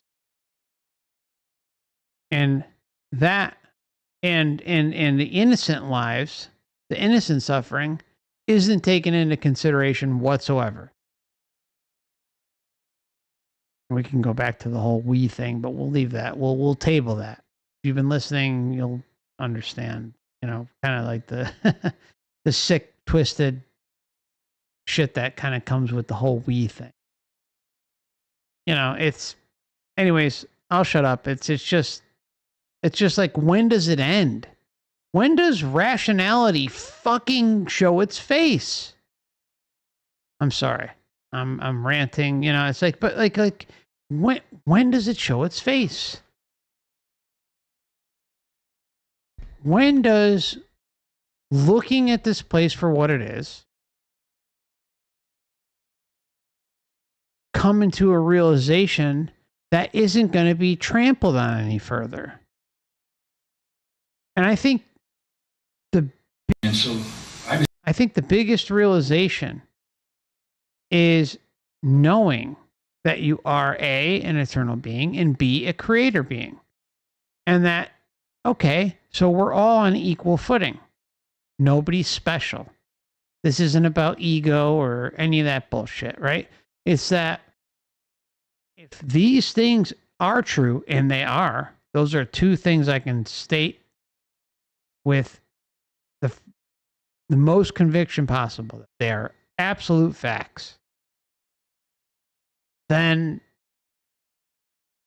what makes some other BS entity or deity or archetype, whatever, have some sort of hold over me or you or anyone else? And they have so much hold over me, or my perception and indoctrination into the matrix has been so warped that it is able to not take into consideration all the other shit that's going on out there in this system. The immense amount of suffering, the horrible, horrible atrocities that occur on a daily basis. How is that somehow able to be forgotten? Or not even forgotten, but not even taken into consideration in any way, shape, or form. That's the difference. That's the difference between us and those who are still kind of in their early phases of questioning this reality. That's the difference. If you can have compassion and empathy for others who suffer, not just you, but others, that's a big piece of the puzzle. When you see injustice and you know it's wrong, and you realize that these injustices have been going on for eons, that's when you can say to yourself, something isn't right. Something's wrong here. And I'm going to take this and continue to research, do my own thing. Maybe you'll use my channel as a guide, maybe you won't, whatever you got to do. But at the end of the day, this place should be very, very, very easy to expose if you're open-minded enough and allow yourself to look at quote-unquote alternative information. There's a reason why this system has geared the populace towards materialism, away from the spiritual, away from the self-realization aspect of all of us as individuals, and inserted hyper materialism, hyper division, hyper politics. Everything is like on steroids times a million. But you know what? We're still just living in our own little bubble right now in this specific time. What's the word?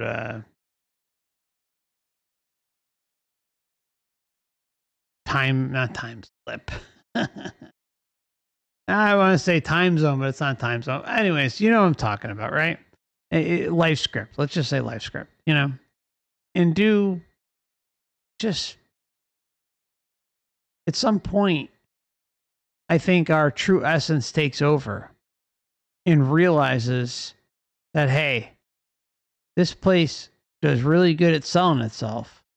But at the end of the day, I'm still living in this meat suit, seeing what's going on, and able to make a rational decision about how my true essence is mixed in with the whole construct.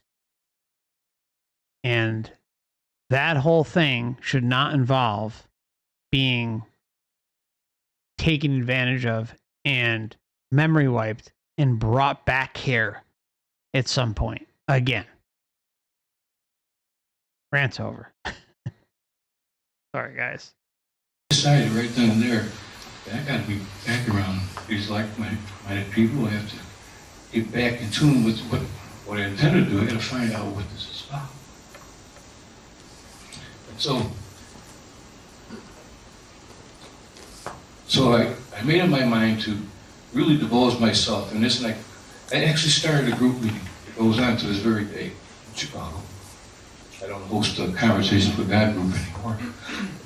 But the first group was held in LaGrange some years ago, 5 or 6 years ago.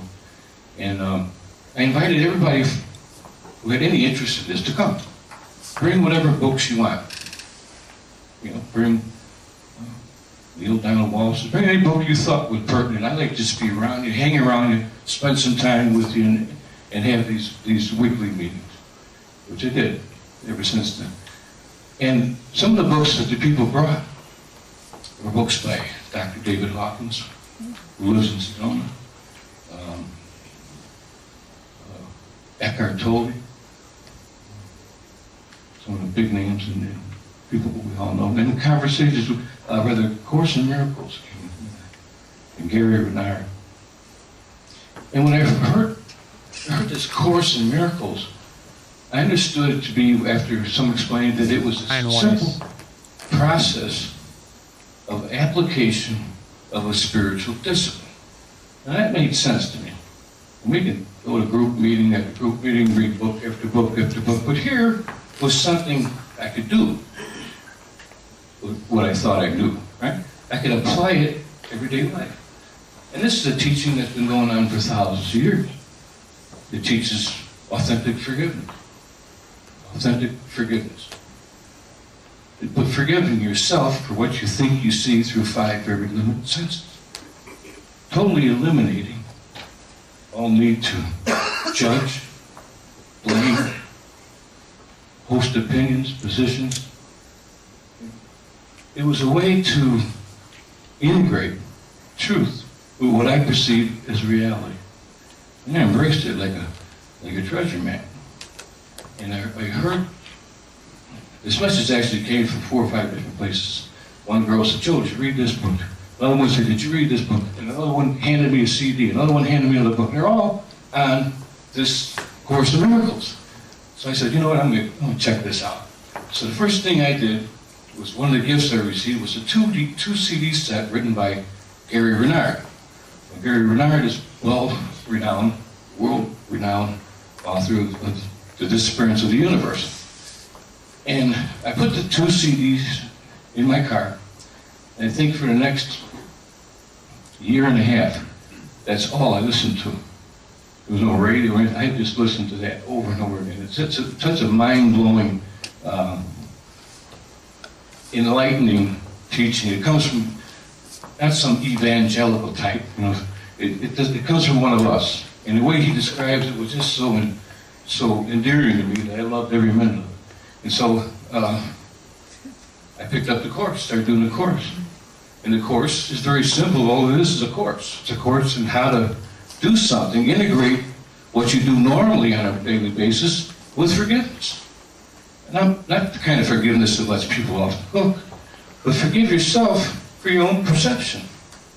Because what makes you happy might make this person not happy. So we know, as we think we see something, that's what appears. But if we use forgiveness in it, it dispels all preconceived notions. It gets to the heart of something. You're able to laugh at situations that you would normally react to. I'm not going to go real deep into ideology, but only just to say that what the Course did for me is to verify with distinct, unmistakable clarity that most of the time I'm scatterbrained. Most of the time I'm reacting. Most of the time I'm judging. Most of the time I'm condemning. I waste so much time in that thinking this, that if I would just get out of my own way, maybe that stuff called grace would come through and show me what is truth. Of course, doesn't promise that it's going to teach you what love is, or the essence of what God is. It's just going to help you get yourself out of your own way, so maybe you get to the point where you can understand that. So this really took me. And what happened next, we'll get to a point where I'll open up for questions and answers. But what happened next, and what I've been doing now for years, is since I did prison time, it occurred to me that I know a whole lot of guys and women who could use this forgiveness stuff, this different way of perceiving the world than they normally do, or the way that led them to where they are now. So for years now, I think since 2006, I made it my business to spend every effort I could, whenever I could, to send them books. And now, what year is it, 2011?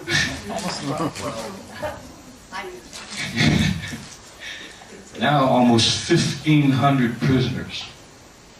They started out, I was getting letters maybe once a month, once every 2 months. Now I get letters every week. I'm talking about 5, 6 letters a week requesting this material. I have several of these guys who have been released since then that just in tears when they call me or write to me, tell me thank you for what you shared with me. And I have a mail, a storage bin filled with letters.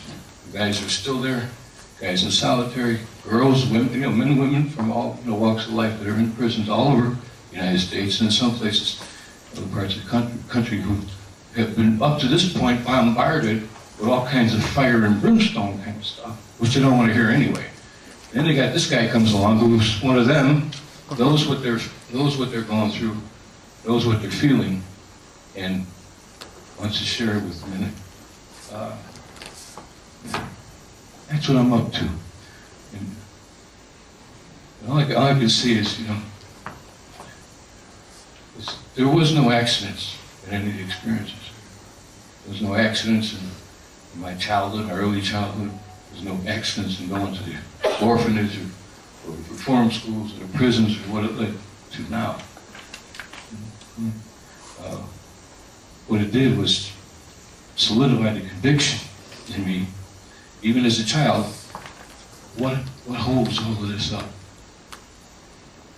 And what holds it all up, like Drum roll, please. commonly referred to some of the great teachers of our time, is that heaven is right here, right now. All we gotta do is move ourselves out of the way and allow it to come in. So, I want to thank Diane for inviting me here, and I'm going to open this up. If anybody has questions, I'm glad to answer your questions, sir. Okay, so, you know, it's almost 4 a.m. here. I'm going to I'll play through a few, maybe 2 questions, maybe a little bit more, and then I got to wrap things up. But, you know, heaven's right here. See, like, I'll be gentle, you know, but this is like a common new age angle, I guess you can say, to take, you know, like, hey, everything's fine. Like, you know, I'll openly admit I went through my new age phase years ago. And what you do is psychologically psych yourself out. Does that make sense? Psychologically psych yourself out. And then you realize after a period of time, if you are still in control of yourself, that line of thinking is complete bullshit.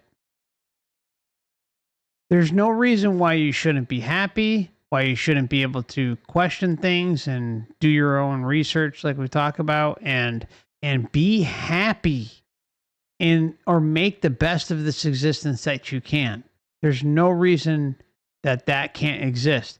But to put the glaze over your eyes and say that everything is hunky-dory 24/7 is just a straight up lie to yourself. That's the difference, right? And there's kind of like this weird thing that goes on with this realm and who and what we are, right? You have to psych yourself out sometimes.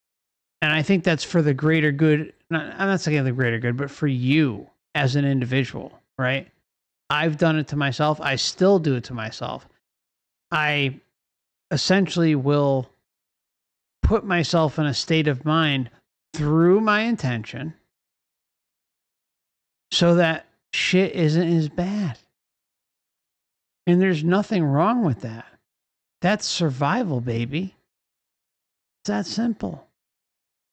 But if you allow it to be, for everything to be love and light, that's way different.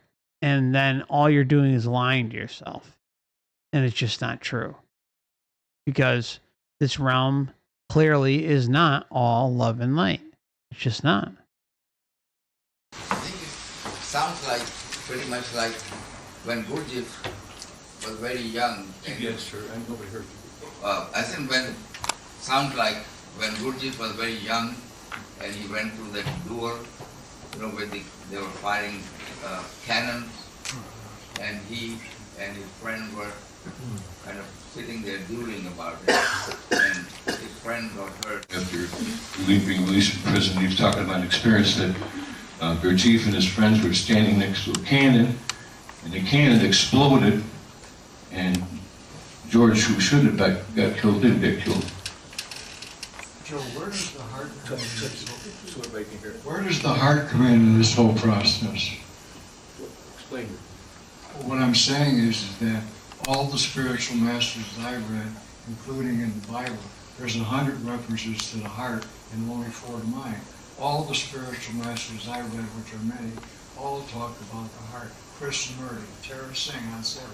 So I'm asking you, where does that come into this process for you? Where the fuck's the heart?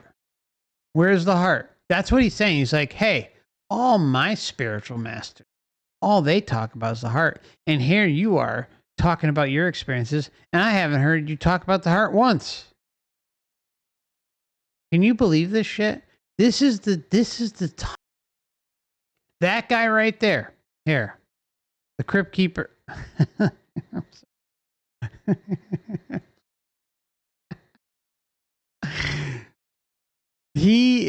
Okay. There's a matrix marketing department aspect to this, right? But like, it's interesting, right? You like, there's this whole connection. Like, this is an NDE support group, right? But it's a public NDE support group. and and so there is a clear pipeline. I've talked about this so many times.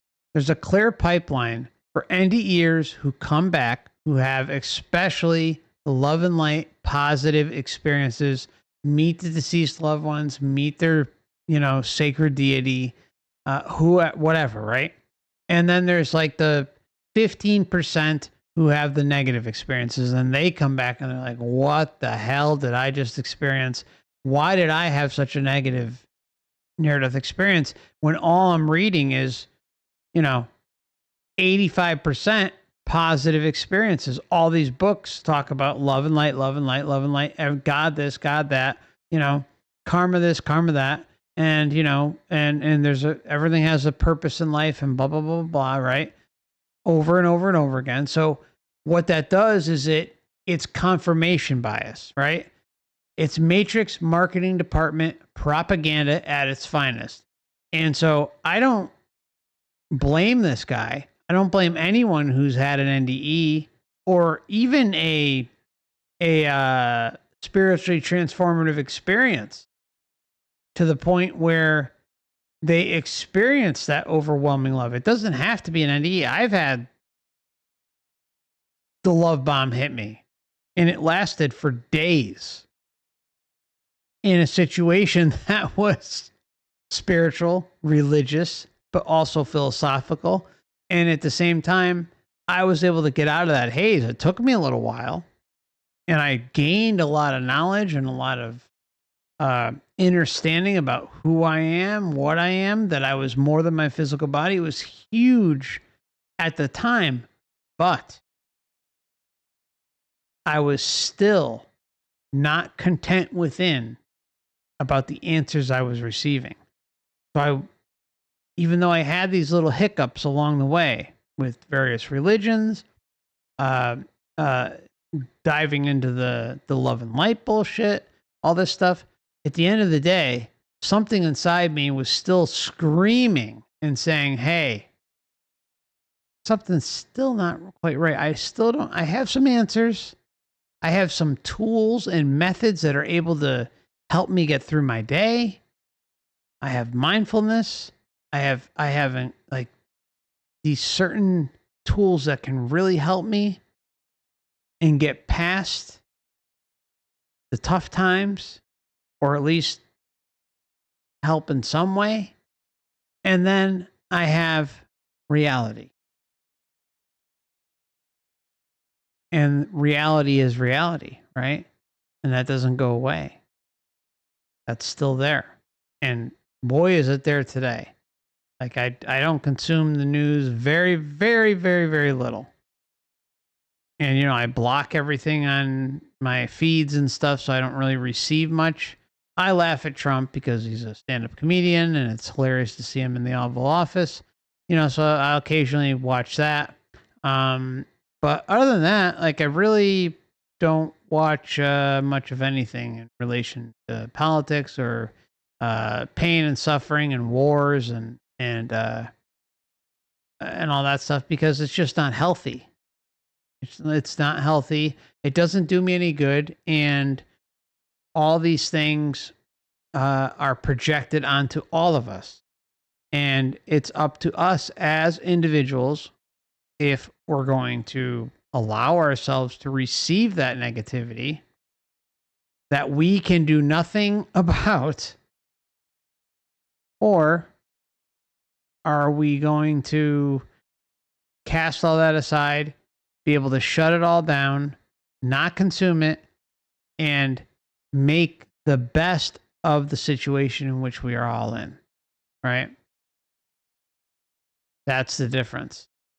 And you can find some happiness there. You can find some contentness there. Nothing is ever going to be perfect. It's not meant to be that way here. But you can find some solace. That I promise you. With the right finagling of the approach in this modern quote unquote realm that we find ourselves in this timeline, I guess, right? That's probably a better term. That's the word I was looking for earlier. Christian murder, terrorist thing on set. Well, I'm asking you, where does that come I'm asking you. Where's the Good love, question. baby? Where does the heart come in? Where does the heart come in? You know, I just put a lot of importance to words. You know, the Course has taught me, just common sense will teach anybody that words are symbols. You know, they're twice removed from reality. Because first they go through your own filter, you know. But to get to the essence of your question, heart, I suppose if you eliminate the body and all the properties of the body, what's left? Well, I remember as a child of 11 or 12, when I experienced that beautiful lady that appeared to me, we know as Kuan Yin, she radiated love. You know, so to me, heart is love, and I think love is all there is if we move everything else out of the way. I can't explain it any better than that. Joe, you need to stay in the front, don't go into the audience. Don't go into the audience? Okay. And repeat the questions when they ask. Okay. I was wondering if you were released early from the minimum security prison, or if you wound up telling the prison officials that you had made this major change in your life, and did any of this have an effect on your prison time and what happened after you directly left prison? I'm sorry, your name? Julie. Julie asked if my time was shortened in the minimum security prison, if I was released early, is that what you asked? That, and also, did any of your change in demeanor and becoming acquainted with the Course in Miracles, did that change the way the authorities thought about you, so that, you know, they might have treated you differently or better, or did something change after that? Well, you also asked, did my demeanor change, essentially. I didn't study the Course in prison. I didn't find the Course until less than 10 years ago. But I did study other books. Yes, they saw the difference in me right away. All I would do is sit and read or work. And they didn't short my sentence. I was such a bad boy early on, they made me do every day. Sir? My name is Ray, by the way. Hi, Ray. Joe, you mentioned that you had these feelings about yourself, that you were a very bad person, and that you had acknowledged this in yourself. What type of experience did you have to overcome your guilt, to say to yourself, I did these things, and I acknowledge that I was wrong, and I did these. Did you ask Almighty God to forgive you, or did you just say, I did these things because I was ignorant?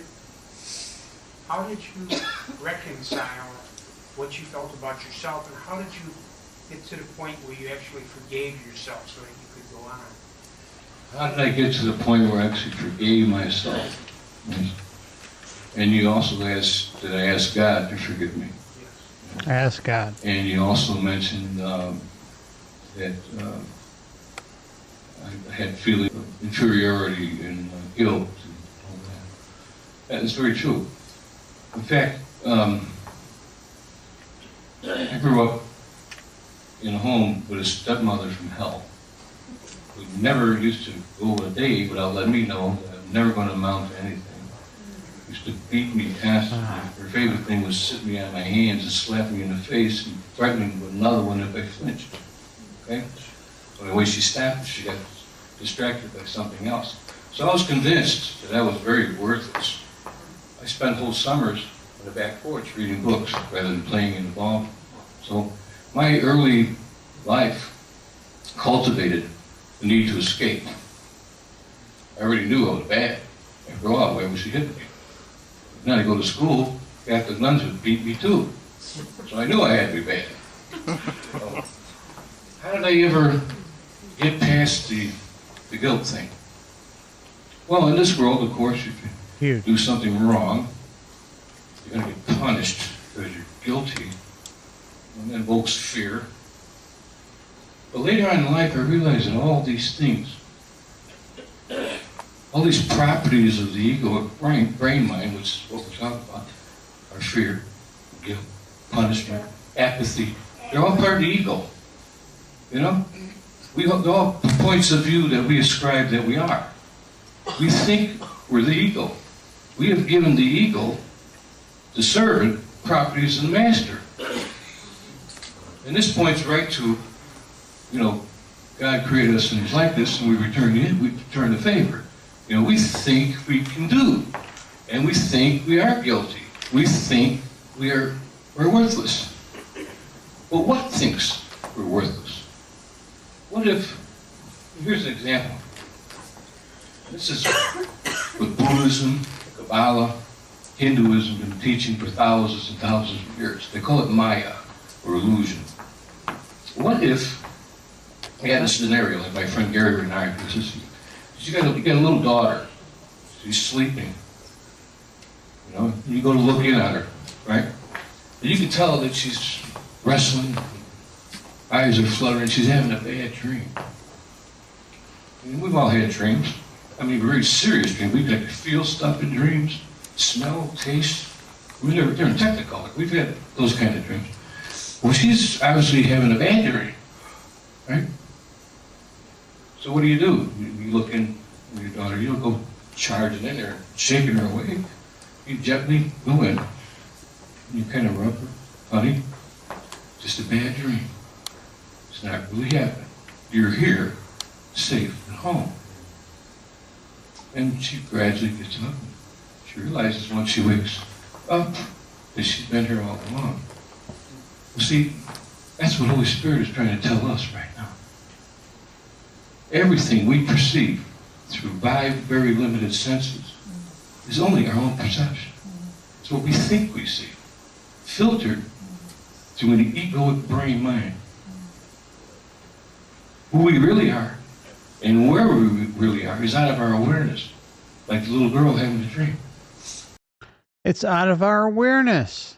So if it's out of our awareness about who and what we are, who we truly are, then the question becomes, how and why would you trust something you know nothing about?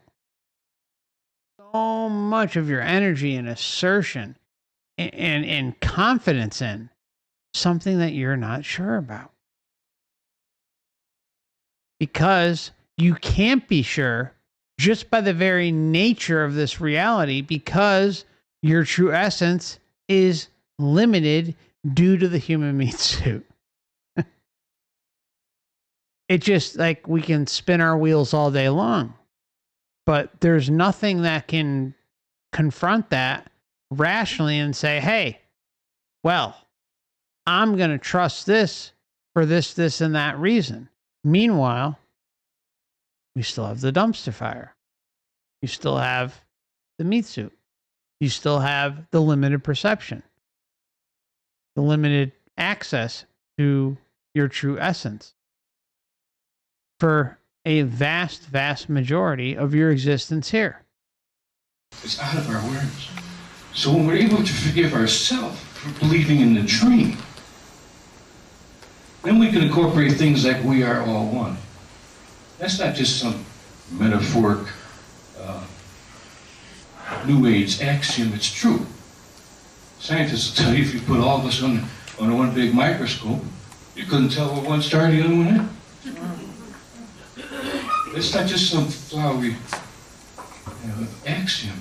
And our opinions, our points of view, our confirmed convictions, our positions are what gets in the way. The idea is to move the little self out of the way. Allow that which comes through to tell you. And you know, you've had some pretty, ever think in your mind that you're going to kill somebody? You ever get so angry at somebody you wish you could track it? That's no different than actually killing somebody. Come on. Did you ever kill anyone? No. Not this life. The guy in his nose. No. I had some fights, but never, thank God I never hurt anybody. Just, All right, so I'm gonna leave it there. There was only, I think, one more question left, so or maybe two. But I do have to wrap things up. It's almost 4:20, and I don't even smoke. But I gotta get to bed. I got Matrix duties to perform tomorrow. So I appreciate you all stopping by tonight. Thank you so much.